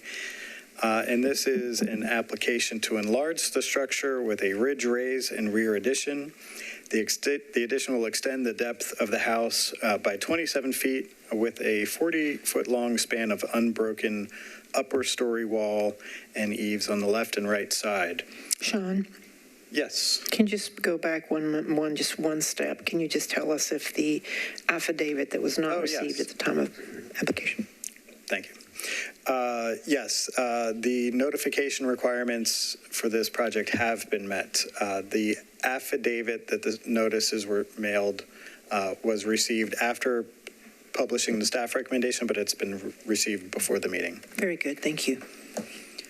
Yes, of course. The addition attaches at the rear of the house and does not impact the front or sides of the historic house. The location of the addition and the partial demolition at the rear is appropriate. Staff recommends that a shoring plan is provided and that demolition is done manually, not with heavy machinery. The addition extends the roof slope up, stepping in 2 feet on each side to preserve the eaves and an indication of the original form. Ridge raises are a common type of addition approved routinely for 1 and even 1 1/2 story houses. This addition, following the ridge raise, will be 2 stories plus a basement. The addition, as I said, is stepped in 2 feet on each side with a bay on the right side that steps back out to align with, match the width of an original right side porch. Upper story additions, like dormers, are required to step in 2 feet to reduce their scale and visibility and minimize impact on the historic form. And an addition with a second story may often extend beyond the rear wall of the house, but in doing that, it ceases to be a dormer and it is more of a 2-story addition. Extending the depth, a single room, 10 feet or so, would still be visible, but doesn't overwhelm the historic house. But beyond that, it becomes so that the scale is significantly greater, even when it's stepped in 2 feet. Staff finds that to be the case here. The depth of the proposed addition is 27 feet on the right side. And as I said, there's a 40-foot long upper story wall and eave, and staff finds the scale of the 2-story form of the addition is not compatible with the 1-story house. An addition with a lower broken up wall and eave, essentially 1 1/2 story form, would be an appropriate addition for an addition of this depth to a 1-story house. And there's a rear elevation. Additional information is needed about some of the materials and mechanicals. In summary, staff recommends approval of the proposed ridge raise and rear addition with the following conditions: that the applicant submits a demo and shoring plan, and that the partial demolition is done manually. If the existing vinyl is to be removed, the building is assessed to determine the condition of the original siding underneath. If the original siding is present, it is and in good condition, it should be preserved. New siding and trim is to be wood or cement fiber, cement siding, or another material which could be reviewed and approved by staff. Staff reviews and approves chimney material, all window and door selections, and the materials of other items like the porch, stairs, stoop, and railing. The upper story wall and eaves are broken and lowered, making the addition have a more compatible 1 1/2 story scale. That the HVAC and mechanicals are behind the house the HVAC are behind the house on the other side beyond the midpoint, and that the utility and mechanicals are located on the side of the building. And with those conditions, staff finds that this proposal would meet the applicable design guidelines for the Cherokee Park overlay. Thank you, Sean. Any questions for Sean at the moment? Okay, applicant, are you here?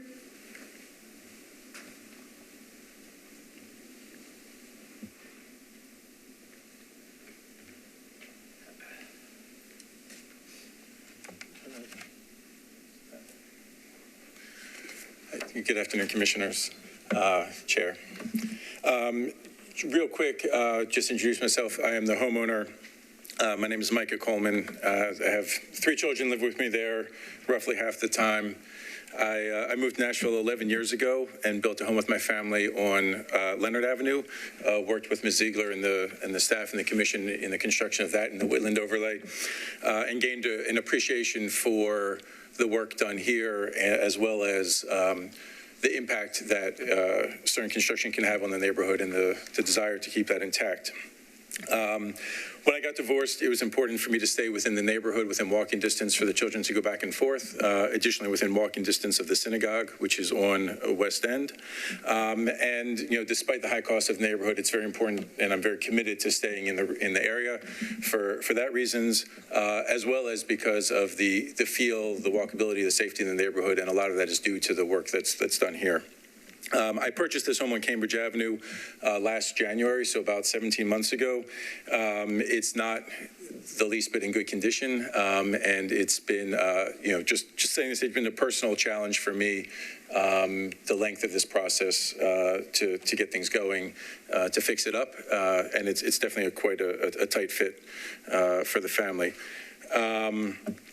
We kicked off this project with my architect last spring. There've been a lot of delays, as I said, partially due to my own resources, partially getting surveyors and the current situation, and then also working with Sean over that whole period of time. So I want to quickly address the 6 recommendations that Sean just mentioned. Again, I'm very committed to the neighborhood and enhancing the neighborhood, and I have full support of the entire block. Cambridge, this is a dead end. I'm at the end of a dead end, and have discussed this frequently with the neighbors on the street and on all sides of the property.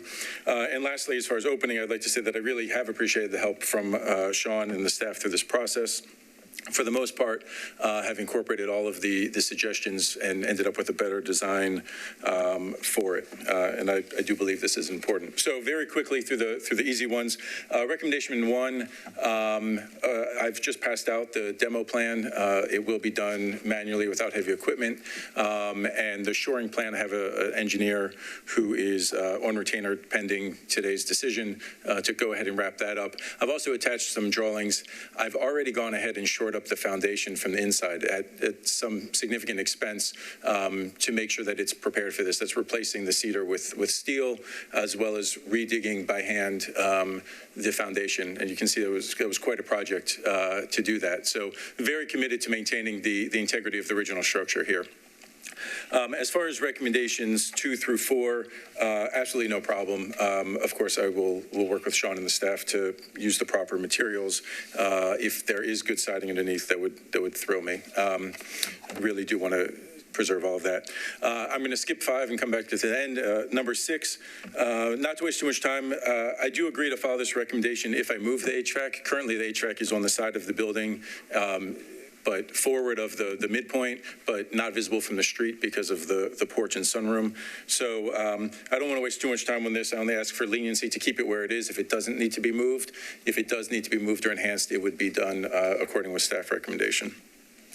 And then jumping to number 5, which is the one that's caused me the most heartache and really why I'm here today. So as I said, I've been sharing the drawings with Sean and the staff throughout the process, taking into into consideration all of the advice, modified plans accordingly to prevent rework, honestly.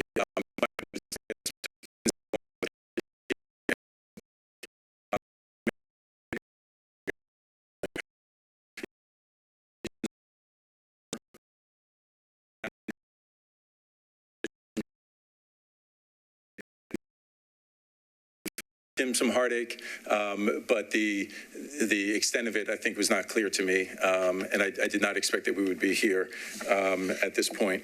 Additionally, I do believe that the design fits technically within the guidelines as far as obviously the footprint is acceptable, as Sean noted, and it is a dormer that is set in by 2 feet. It just does have that very long eave, which is a little bit high. So we've added some elements, that side gable and that sunroom, again, at Sean's recommendation, but I'm very pleased with how those have changed the character of the house for the better.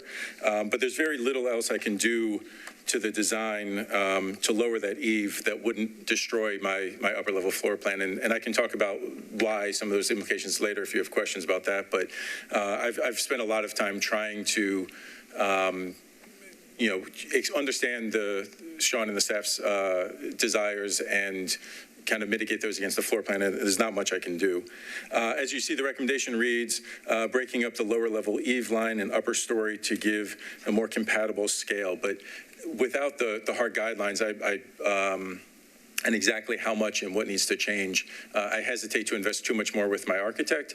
And the examples of what is clearly acceptable to staff are not acceptable to me, and just wouldn't work for my family or for that space with some of the other things. So I'm open to options about changing the eave height, changing the overhangs, which would make an appearance of the lower one being higher, the higher one being lower. I've attached a photo of the house next door, which is literally taking out my kitchen window on the second to last page there. So the absolute height of the second story eave is very comparable, if not exactly the same as my request. It's not as long of a eave, but from an absolute height, it's the same, and the original house is the same design, original house. So I believe that I'm comparable.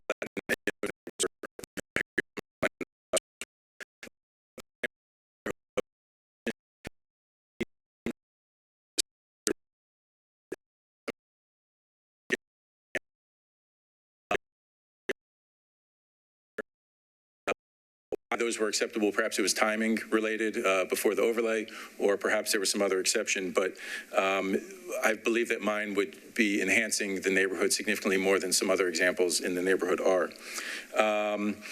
And again, in the last image you see there is an attempt, it's just a sketch, again, because I don't want to invest too much if it's unacceptable, but it's an attempt to break up that long eave and to lower a portion of the eave.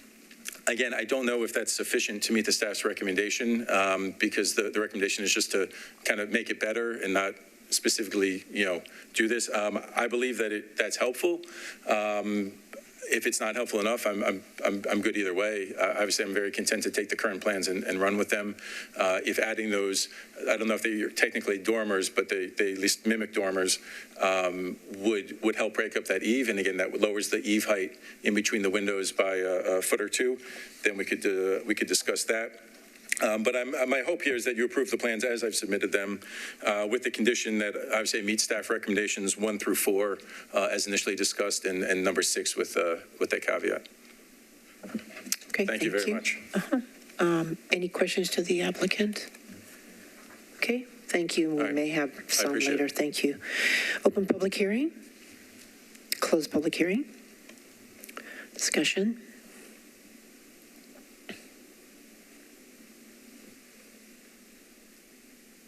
So I think it's really just, item 5, really, that we're, I think, discussing. Potentially item 6. Sean, real quick on item 6, he mentioned if you could just keep it. Are we asking him to relocate it if any work is done, or if it has to be moved at all, we have to move it somewhere else? I think it's fine to say that only if it needs to be relocated. Okay, I just wanted to clarify that. Sorry.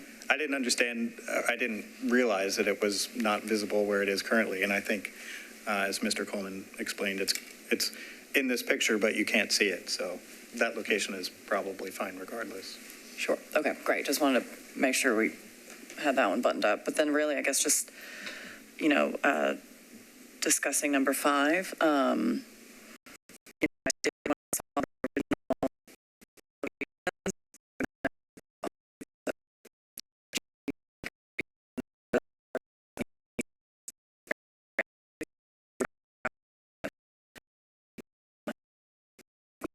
for the foundation.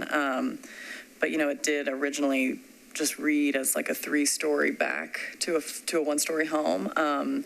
So to how to mitigate that, I guess is the question, and what we come up with. And, this drawing that the applicant provided, whether, I guess we, does that help? To my eye, it looks better. Does it look acceptable? I'm not sure. I'd love to hear, everyone else's thoughts on that,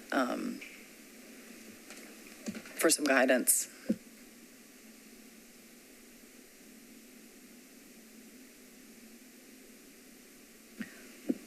My thought is, at this point, we are not approving the new proposal applicant is brought in, but we are approving the condition. And I think I clearly heard applicant is willing to work with our staff to meet the condition. So I think the drawing itself is going into the right direction. So it seems like applicant is pretty much agreeing with the condition. Just this particular drawing may not completely meet the guideline, but I think it will give enough room for applicant and our staff to work. So I'm very comfortable the language staff come up with all the conditions. I will add that we are not. The drawing is new, so it's not, as you said, part of what you're reviewing today. But it does help to break it up, but it doesn't lower it in any way. And we've all been fairly consistent with anything that's this deep, that if it's on a 1.5-story house or a 1-story house, that it not be a full 2-story. And even though it's broken up, it's still pretty much 2-story.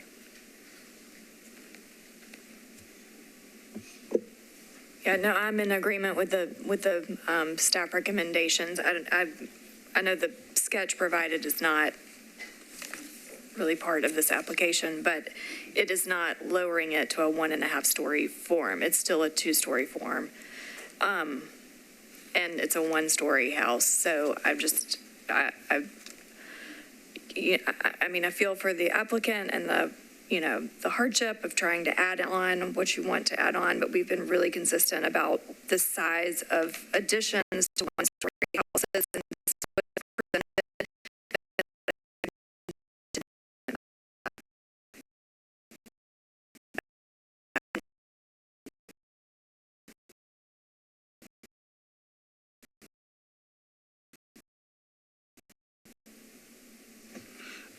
And I don't disagree with the comments that have been made previously, and I think maybe the more general nature of the comment, I was in the left elevation on A4 where there's a 2nd story with considerable wall area that's unbroken by no window or other openings. Maybe in this comment you were trying to generally,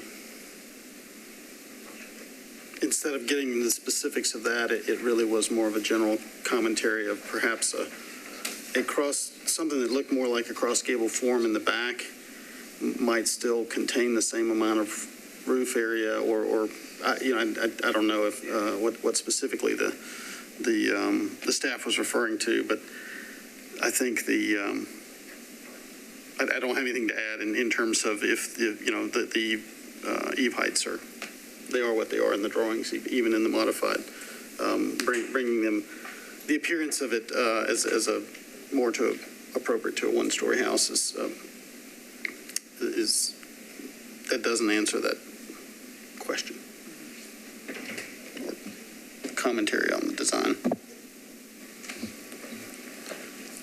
I agree with everything that fellow commissioners have said, and while I appreciate the effort to modify it, in the mind that we got to consider what's in front of us right now. So with that, I would move to approve staff recommendations. There is a motion on the floor. There's a second. All in favor of the motion? Aye. Any opposed? Hearing none, that motion passes. Thank you, commissioners. Thank you, applicant.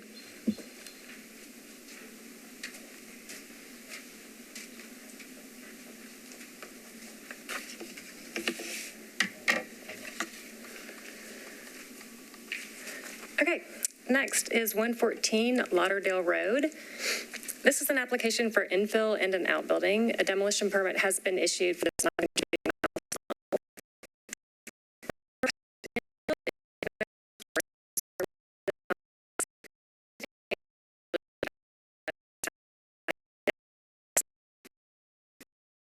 Also meets all setback requirements. The front setback aligns with historic houses on either side, as per the guidelines, and there is 20 feet of space between the back of the house and the outbuilding. Here are some historic houses in the vicinity. And a few others. You can almost see, it's a little dark, but you can almost see in the photo in the bottom there's a side entry door onto a main front porch, kind of similar to what they have proposed in their design here. So in conclusion, staff recommends approval of the proposed infill and outbuilding with the following conditions. The finished floor height shall be consistent with the finished floor heights of adjacent historic houses. The HVAC and utility locations shall be approved, and staff shall approve final materials. With these conditions, staff finds that the proposed infill and outbuilding meet the applicable design guidelines. The applicant is here and would like to speak, but does anyone have questions for me first? No? Thanks, Jenny.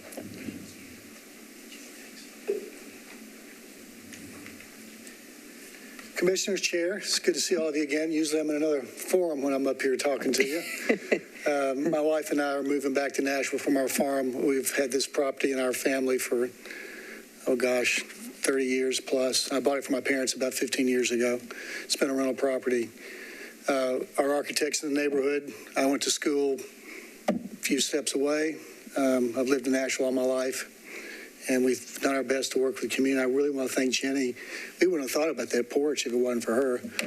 We love the porch idea, so we think it's a great idea. All the neighbors seem to support it. We've had no pushback. We met the timing and the requirements. Talked to Council Member Murphy, who was kind enough to come by and walk us through the process, and want to solicit your support and thank you, and I'll reserve my 2 minutes if there are public comments. Thank you.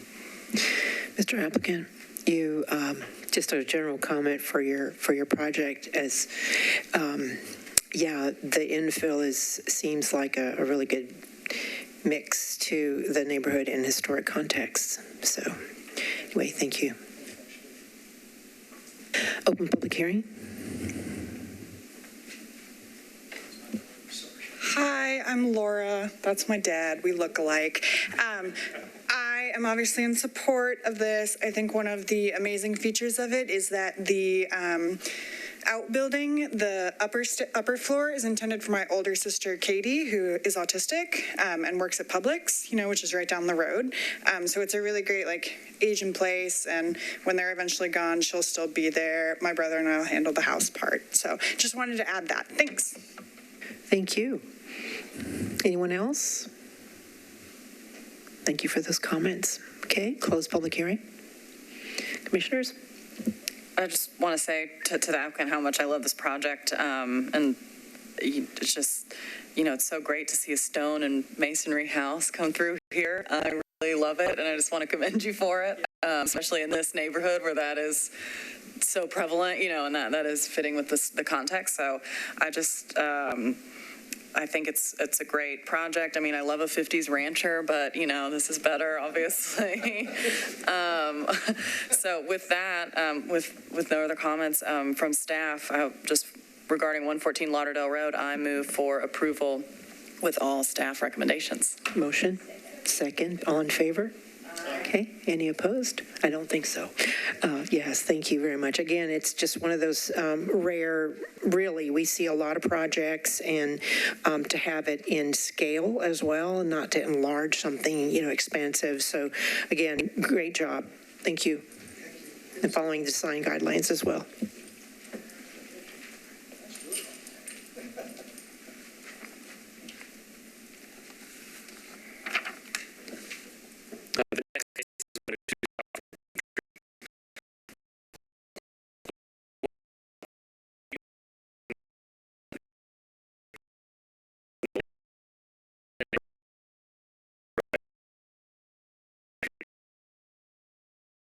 March 3rd, 2020 tornado, and the commission approved demolition of the home at the March 16th, 2022 commission meeting.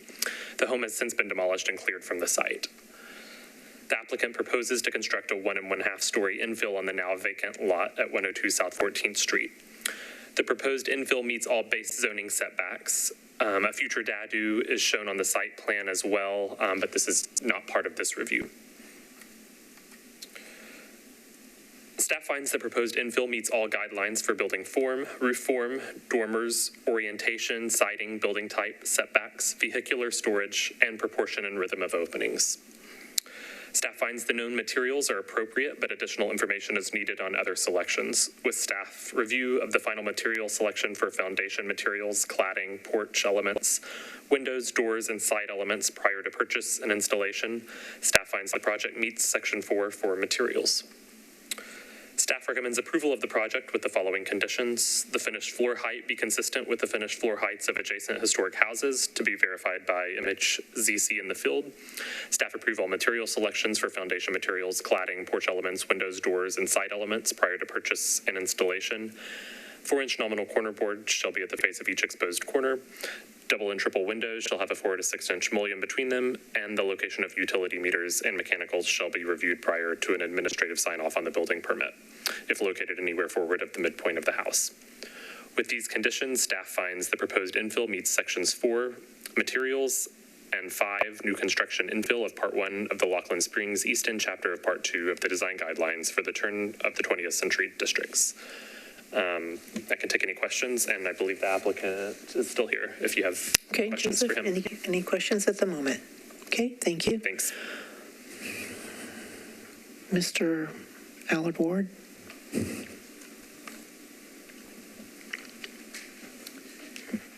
Thank you. I'm Michael Ward with Allard Ward Architects. Thank you, Joseph. I think that summed it up really well. This has been a journey from one renovation plan to a demolition to a new house. So anyway, I think the owners are very happy we finally got this place. And he's a developer that's worked on several projects in East Nashville and I think has done a really good job. He brings in a really good crew. So thank you for y'all's guidance, and we appreciate your review. Thank you. Open public hearing. Please.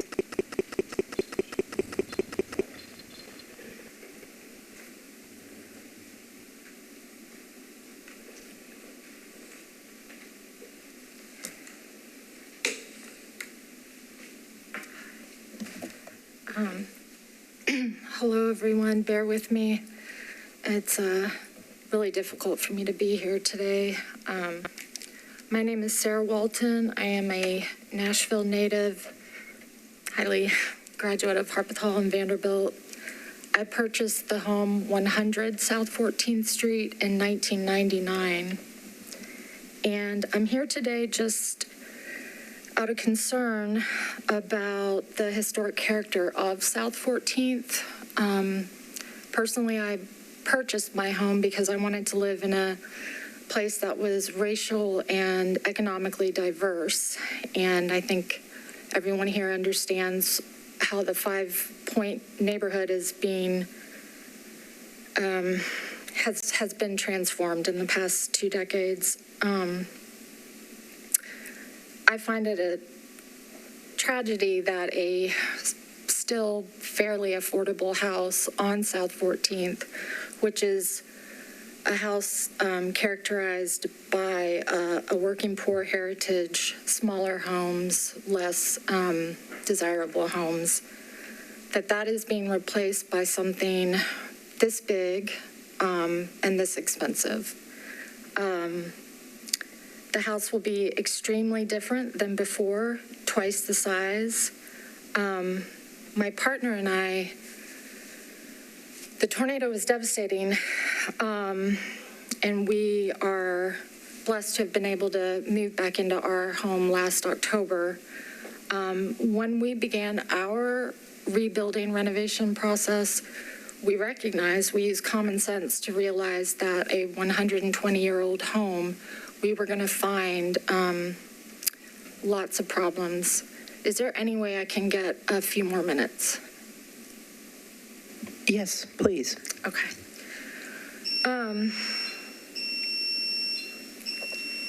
We also desired a second floor, but according to the historic overlay guidelines, we were not able to do so. It was weird for me to open a letter written on behalf of a for-profit, I assume, rental corporation, citing economic hardship. And I understand there's complexity, and that was just the reason they used. But it's my belief that 102 deserved rehabilitation. Somehow we were not notified that the ability to demolish the structure entirely was up for debate. We just kind of woke up to that one day. One may assume that I should just be happy that my property values will increase even more living next to $1 million property. But I'm personally invested in the historic, diverse character of this neighborhood. It is a very special part of Nashville. And Holly Street, which I live on the corner of, has already been radically transformed because of the devastating tornado. Will this start a new trend? There are two empty lots where homes were demolished at 1500 Holly and 1504 Holly. Will they also be permitted to build 2 stories and twice the size? And then finally, the sound and vibration of such a significant project is going to seriously, adversely affect my physical health. My bedroom, where I do most of my convalescing, I'm basically a homebound, is right on the side of the house, right next to this. I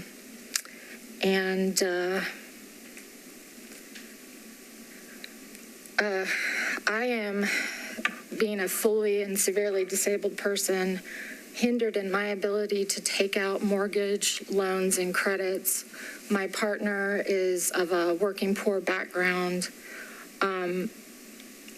We would have done more to the home should we been able to.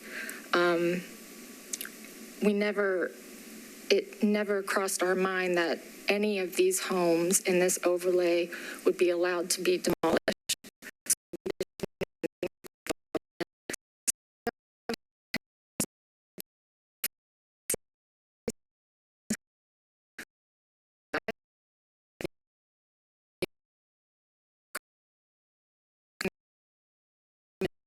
And continued rebuilding.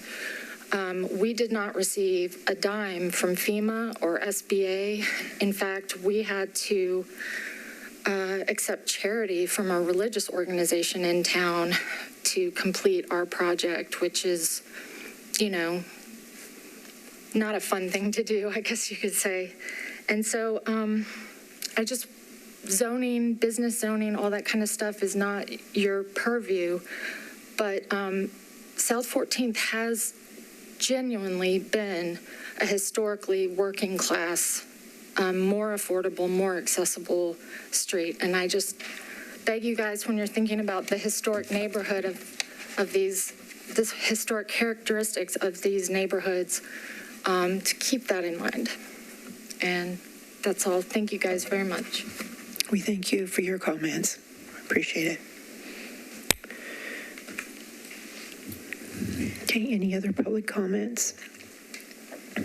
Okay, thank you very much. I'm closing public hearing.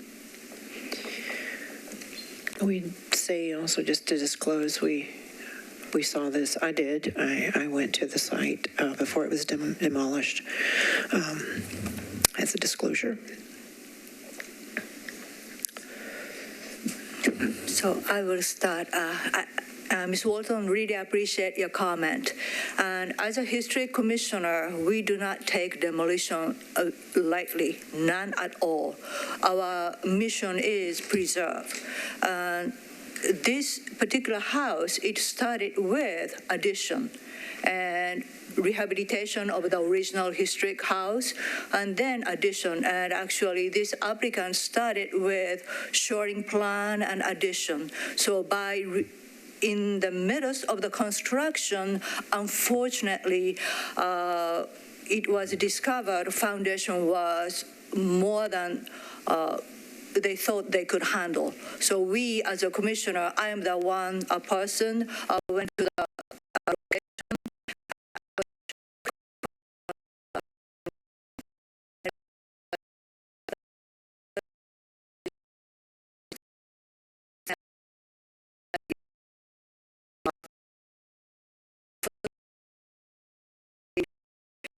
agree to full demolition. And so for that, this house looks much bigger than existing historical context. But if we look at the whole, it is a original historic house plus rear addition. So therefore, this particular thing, you look like it was demolished and then replaced by, larger house. But the content is actually originally started with restoring historic house, then addition. So therefore, we see as an application. So in that sense, I think, or the mass size is meeting with historic context. So I do appreciate and understand your sentiment, and I feel it. But as far as context, mass, and all the following historic design guideline, I am in agreement of the staff recommendation. Can I add to that, Commissioner, as well? So when we went to a site, and I think another commissioner came with us as well, Commissioner Fitz, and when we looked at the foundation, there was really no foundation. So, when you're trying to restore or bring it back to how it will be viable for today, it was not. So I think the hardship was also not necessarily economic, but a hardship on the historical structure. And I think that's where we base some of our decisions to do demolitions. So it was a hardship on it. There was no longer any historic value to the property if you took those items out. So just added comment there. Yeah, I mean, I know we're not here to discuss the demolition today because that was a previous case, but to add to that, I also visited the site, and it was beyond just the foundation not being non-existent and not structurally sound. It was also the deterioration of all of the framing, the roof joists. I mean, it was every element of the house. It was not structurally sound, and it was not savable without taking it all down and rebuilding.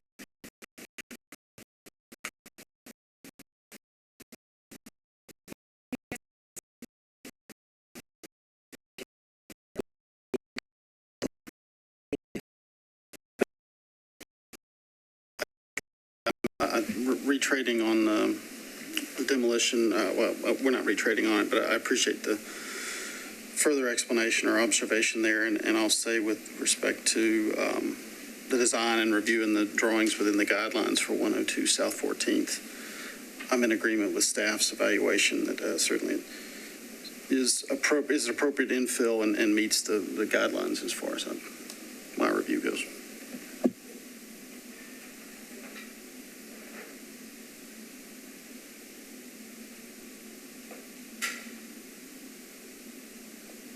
Any other comments, commissioners? Okay. Yeah. So with respect to 102 South 14th Street, I move approval with the staff's recommendation. There's a motion. There's a second. All in favor? Okay. Any opposed? None seeing. And that motion passes. Thank you. And thank you again for your comments.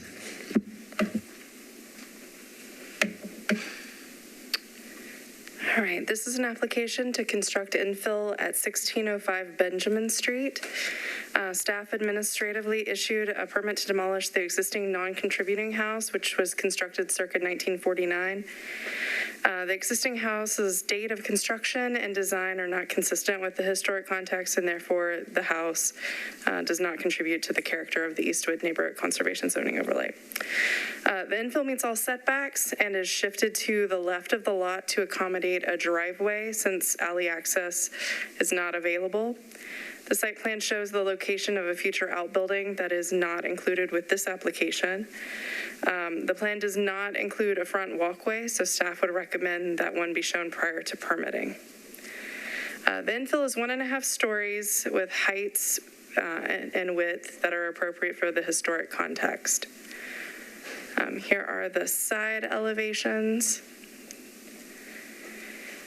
The infill has a gabled roof form on the front, and a gambrel roof form ties in below the ridge and extends to the rear of the infill. While the gambrel roof forms are not typical of the historic context in the Eastwood neighborhood, staff finds that this particular use of the roof form can be appropriate since it is tucked behind the primary ridge of the infill in a way that is unlikely to be visible from the street. Also, this design allows for appropriate ridge and eave heights to be maintained for the full depth of the infill. So in conclusion, staff recommends approval of the project with the conditions set forth in the staff recommendation. The applicant, I don't believe, is here, but they have indicated to us they are in agreement with all of the conditions. Very good. Thank you, Melissa. All right, we'll open public hearing. Close public hearing. We hope you're hanging around for another project then. Okay. This is why we were here. This is why we were Oh, well. Oh, okay, gotcha. Come on through. Oh. Are you doing public comment then? Please, you've waited this long. We will be happy to hear you.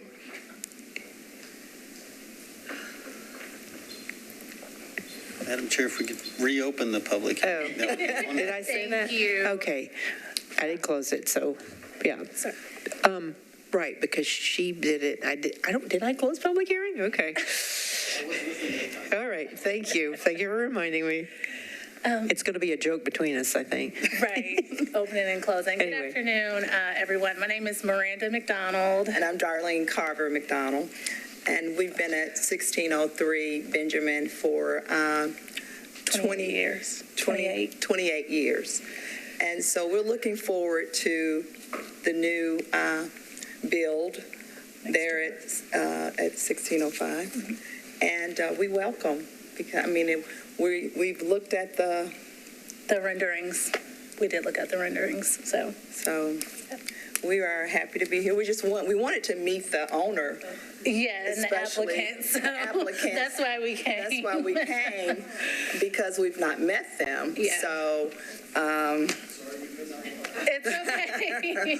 So that's our reason for being here, right. And it'll be nice to see, and hopefully we'll have some feedback from the. I actually did have a question or some type of clarification. Sure. You mentioned to the left of the property something about an alley, or what was a driveway? Okay. If you have other questions after this. Yes. Okay, perfect. Thank you. Right. Well, we appreciate you staying till the very end and giving a good, having a good comment for the project. We appreciate it. Thank and hope you. And will thanks have for reopening. Yes. Thank you. Thank you. Okay. But we haven't voted yet. We haven't discussed or voted yet. Gotcha.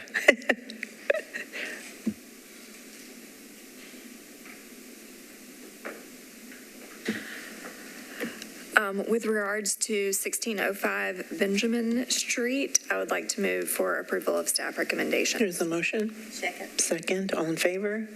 Okay. None opposed, and that motion passes. And we have 1900 Forest Avenue. Thank you. Okay. I will try to keep this quick, although it is kind of a complicated project, so I just want to make sure all the details are understood by the commissioners. 1900 Forest is a circa 1926 contributing home in Laughlin Springs. The house was constructed by Church Sexton and his wife Nora Hurst Sexton. The house served as their country home, which they named Lakehurst. This is the same family that developed Little Hollywood, so the name Lakehurst of the street came from this property here. In November 2021, MHCC voted to disapprove an economic hardship application for the property. The applicant is now requesting some partial demolition and an addition with a ridge raise. Here is the site plan. The site does have a significant cross slope to it. The lot is located after forest dead ends at the end of the property, or at the end of the street, so forest dead ends, and then the property is behind that. The Nashville Department of Transportation may extend Forest Avenue in front of the house in order to provide better access to a park that may be created from some of the existing property. The application involves some partial demolition. Most significantly, the applicant plans to demolish a basement-level porch on the left facade. Although likely an original feature of the house, the porch's location at the basement level has caused significant moisture intrusion. The moisture plus the excessive vegetation growth on it have compromised the wood structure. And because of the porch's location at the basement level and because of its current condition, staff does find that this removal will not detrimentally affect the historic character of the house. Staff has examined the historic house's siding and found that it is good condition, and we recommend that it be retained and reused. The drawings do show that the siding at the basement level will be removed and replaced with stone. Although staff recognizes that it's not good construction, it's not good practices to bring the siding all the way down to the ground. We think that that is still part of the historic character of the house, so we recommend that a foot of the siding, from the ground be removed just for keeping the water away from the siding material and no more, but the rest of it be retained. The drawings also admit some character-defining features of the historic houses. We've brought this up to the applicant and discussed it. Like, you don't see the door surround or the details of the bay, and the arches are different in the drawings than they appear in the photos. The applicant has indicated that that's not the intention, that the intention is to retain them, and that that it's just an issue with the drawing. So one of the recommendations will be to make sure that those items are indeed saved and restored. The application includes alteration to the window openings on the side facade. Here on this right side facade, the openings are happening in the back half of the house, so staff finds that they meet the design guidelines. However, on the left side facade, the applicant intends to alter window openings both at the basement level and on the first floor level. Staff is supportive of the changes at the basement level because typically we don't consider window openings at the basement level to be a significant part of the house. But we do feel that the window openings on the front half of the left side facade be retained as is and not be altered as shown on these drawings. This, I believe, is the one issue the applicant was not in agreement with staff on, although they're not here, so I don't want to speak for them, but that was what was indicated to me, that they were in agreement with all of the conditions except for they wanted to ask for the window openings being altered as shown. Now to the addition. Here's the first floor plan. It's inset. The addition is inset on the ground floor on just the right side facade, and staff is recommending that it be inset on the left side facade as well. Here's the second floor plan. Again, this includes a ridge raise, and the inset is just shown as 1 foot, whereas the design guidelines require a 2 foot inset, so staff is recommending a 2 foot inset for the ridge raise and dormer. And here's the front facade. So here you can see that the ridge raise, it does go up 2 feet, but is only shown as inset 1 foot. Staff is recommending it be inset the full 2 feet. And finally, here are the side elevations. Again, on the lower one, which is the left side facade, there is a garage element at the basement level. We are recommending that that part of the addition, which is currently flush, be inset 1 foot. The design guidelines do state that for basement level garages with a side entry that the garage doors be inset 4 feet.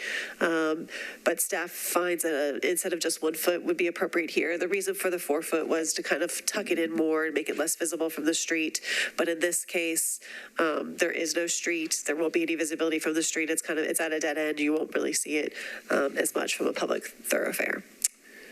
And here is the rear facade. Again, we're recommending that the dormer and the ridge raise be inside a full 2 feet. And so in conclusion, staff recommends approval with the following conditions: a partial demo and shoring plan be reviewed prior to permitting. Partial demolition be accomplished manually, not begin until a partial demo and shoring plan has been approved and the building has been shored. The applicant submits revised plans showing the retention of the left wall of the house in all conditions. The details around the bay and the front facade and the door surround be retained. The siding at the basement level on the front and left facade remain, with the exception of 1 foot vertical that can be removed and replaced with a masonry product. The window pattern on the front half of the left facade remain as is. The basement first floor level of the addition be inset a minimum of 1 foot from each back corner, and the ridge raise and dormer be inset 2 feet. And MHCC approved the HVAC location and all materials. With these conditions, staff finds that the project meets the design guidelines. And yes, so the applicant is not here, but it's my understanding from discussions with the applicant that they are in agreement with all of the items except for number 6. Melissa, I've got a question. Sure. So and I visited this house when the demolition was proposed. So I'm excited to see that it's moving forward. The existing front facade, and I guess some of the side facades, the windows have divided lights and they're not shown on the elevations. Can you speak to that? Yeah, sure. So in a conservation overlay, so this is a conservation overlay, it's not an individual landmark. We don't review the replacement of window sashes necessarily, just if they're altering the window openings. So technically that's outside of our purview. We don't have the ability to say if you're going to replace the windows, you have to use a certain grid pattern. And we can't require in this district that they retain the existing windows. We can in preservation districts and for individual landmarks, but not here. Gotcha. That's unfortunate.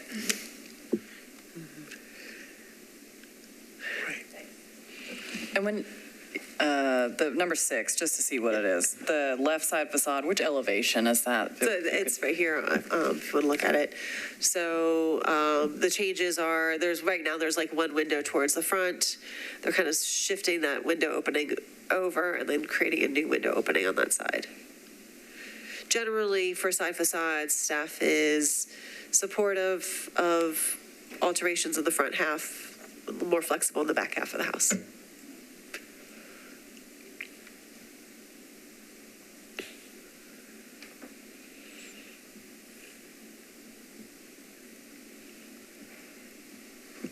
One question. There was a 2 feet red line on your presentation.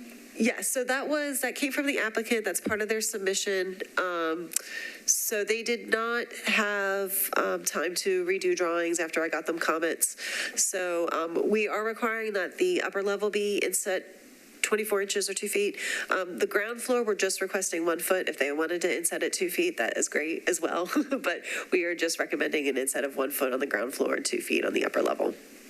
Okay, thank you for the clarification. Mm-hmm. So yes, that is their note. That was not something I added. Commissioner Jones, what do you think about the windows? Oh, right. Yeah, no, right. Got a question. Gotcha. All right. Any other questions to the staff? Okay. Well, we can discuss it in just a second. Open public hearing, close public hearing now.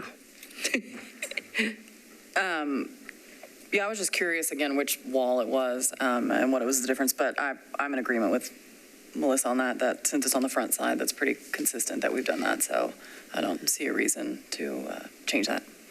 Okay, good. Any other comments? Otherwise, a motion?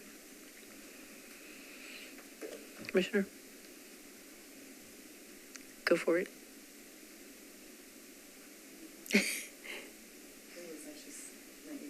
It'd be you. Oh, Lee, do you have a comment? Yeah, don't want to rush you. If you have a comment too. I guess my comment, it's not under our purview for this because it being a conservation overlay, but I would, if the applicant is somewhere listening, I would like to strongly encourage them to rethink the divided lights on the windows to help retain some of the historic feel and context of this building. No, they're not required to, but I would encourage it. Right. So I guess please share that with Mr. BJ. And otherwise, regarding 1900 Forest Avenue, I move for approval with all staff recommendations. There's a motion. Second. All in favor? Any opposed? Okay, that motion carries and it passes. Thank you. Okay, I think we have revision to rules of order. Yes. And this came about, we were just going to add in the new guidance for notification. It's in the ordinance, obviously, but just to have it all in one place. But in doing that, legal went ahead and took a look at the entire document because it's been a little while since that has been done thoroughly throughout. So you'll see a lot of changes.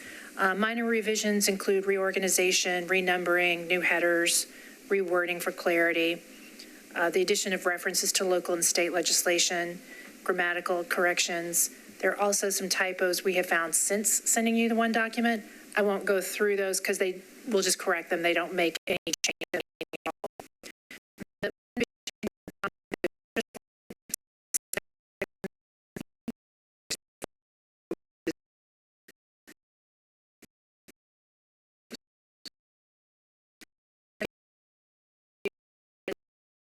Ambiguous. In multiple areas, there is reference to district or landmark, and we are recommending that just be replaced with historic overlays. It's more encompassing because we actually have 5 different types now.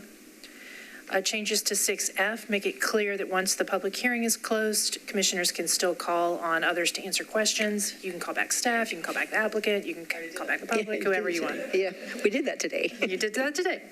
Changes. Yeah. Right? You all been doing it all along. Changes to 6G clarify that deferred projects have gone through a public hearing, don't have to be renoticed, but if the new date is established during that public hearing. But if it doesn't get a public hearing, if it's something that's deferred at the beginning of the meeting, like those long lists that you approved this morning, at the beginning of the meeting, then they still do need to renotice. So that means a new sign or, revision of the sign with a new date and resending the letters. Part 7A, we changed photographs and slides to images, again, just to be more encompassing of all the different types that are available nowadays. Then there are the new rules for notice added. And I think that's a pretty decent summary. Did you have any questions for me? I'll bring it up. Just a matter of legalese. Before you do, can I bring up one other change? Yes, ma'am. That we discussed prior that isn't on your draft, and that is post-hearing request, which is section E, which is on the document number page 12, not the PDF page number, but the document number. And right now it reads, any aggrieved party may within 60 days of the public hearing in a case they participated in request a rehearing. And we are recommending that we add the sentence, while decisions regarding preservation permit applications are appealable, recommendations of the commission to other boards or council are not. So when you make a recommendation for an overlay, for instance, it's just a recommendation, so it's not something that can be appealed. But all of your decisions on cases can be appealed, of course. It's a distinction between like a final judgment and something that's just a recommendation. That's all it is. And so we realized that the language there wasn't quite clear enough about the distinction between those two. In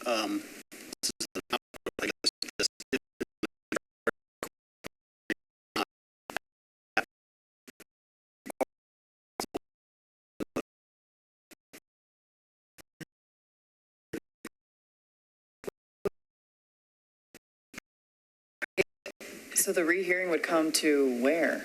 Rehearing here? Oh, that's just never happened. That's, okay. I think we had one just last Maybe. month, a request, but that was the applicant requesting it. I think it was last month, maybe the month before. It does happen. It's rare, but rare. We probably don't even, yeah. So for instance, if you're say you're a neighbor, you weren't the applicant, and the next door neighbor, you didn't agree with however it fell in this, you're then an aggrieved party from a final decision that we've made, not a recommendation, a final decision, and you could request a rehearing, and then you are now the applicant. No? But you do have rules based on rehearings. Okay. So they would have to prove that they have some kind of evidence that wasn't available at the time of the first hearing. Okay. For you to accept a This is, now you're saying why it doesn't happen often. The appealable part. Yeah. I think that's why legal was looking and Robin were looking into that language, the verbiage to be a little clearer about appealable, because we don't have that as much. I think I had one more, and I know this is probably just to cover ourselves and have the discussion about site visits. And, as we've always done is, in practice, is that when we have more than one commissioner that will go, that it's publicly noticed. And that's just, I think it's clear in the language, but just legal, can you just make sure we're covered on that? I think that's a fine practice, and I'm gonna consult back with other people in the client advice team. That's my understanding of your practice to date, because under the code, if there's more than one commissioner meeting at that time, what's important is that they not discuss with each other anything regarding deliberations concerning that site. And that's sort of like the crucial thing, because that would really effectively make it a public meeting. But I'm gonna get back to you.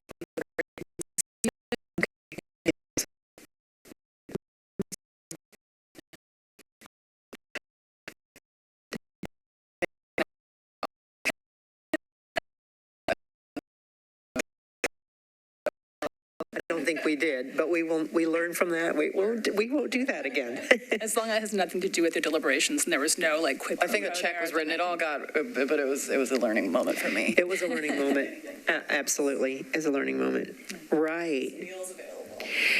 Yeah, that doesn't say that. I don't think we, like if someone offer, I know you just mentioned it, right? So if there was somebody to offer us something, which, the newer commissioners may not at that time, an applicant may offer us water or something that we're just cautious not to do that, to be able to be sure we're not been compensated. Oh, you meant something. You said the word, and I said compensated. And tea sandwiches, yes. We cannot take tea sandwiches or cookies or anything of that sort. Yeah, I know. I don't think we just, it was just pretty innocent, but I guess, again, well, that's right. Well, really, I think we have to be sure we are up on the up on that. So, okay, other than that, so guide us through this. So we're going to make more amendments to this one. So the next month will be another draft before we finalize. It's up to you. You can approve this, what we have before you today, or you can defer again. What would you all like to do? Are you good with the verbiage and then? Yeah, I just want to thank, our legal, Mcferron. I threw a bunch of questions, and she was so accommodating and worked hard to answer my questions. So I really want to personally thank you, and also Ms. Ziegler. And you did great to update these rules and procedures. And it's not easy task. And because if you change one thing, you have to go back all the different section and update everything. And so, but I just want to shout out our legal, and Nicholson did a great job. Right, thank you. I just want to make sure we're all good with that. So do we need to vote on this now or what? It's up to you. You can vote on what's before you today, or you can.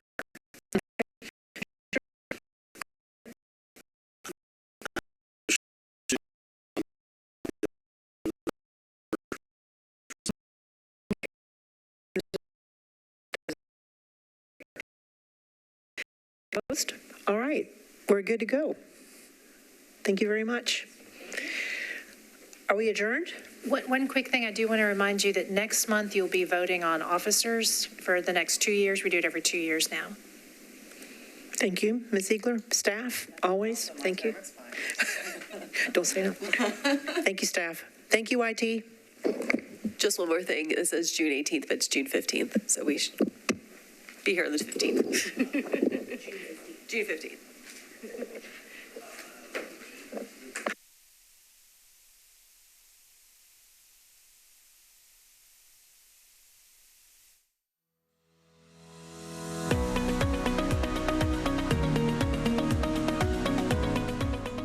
This has been a service of the Metro Nashville Network.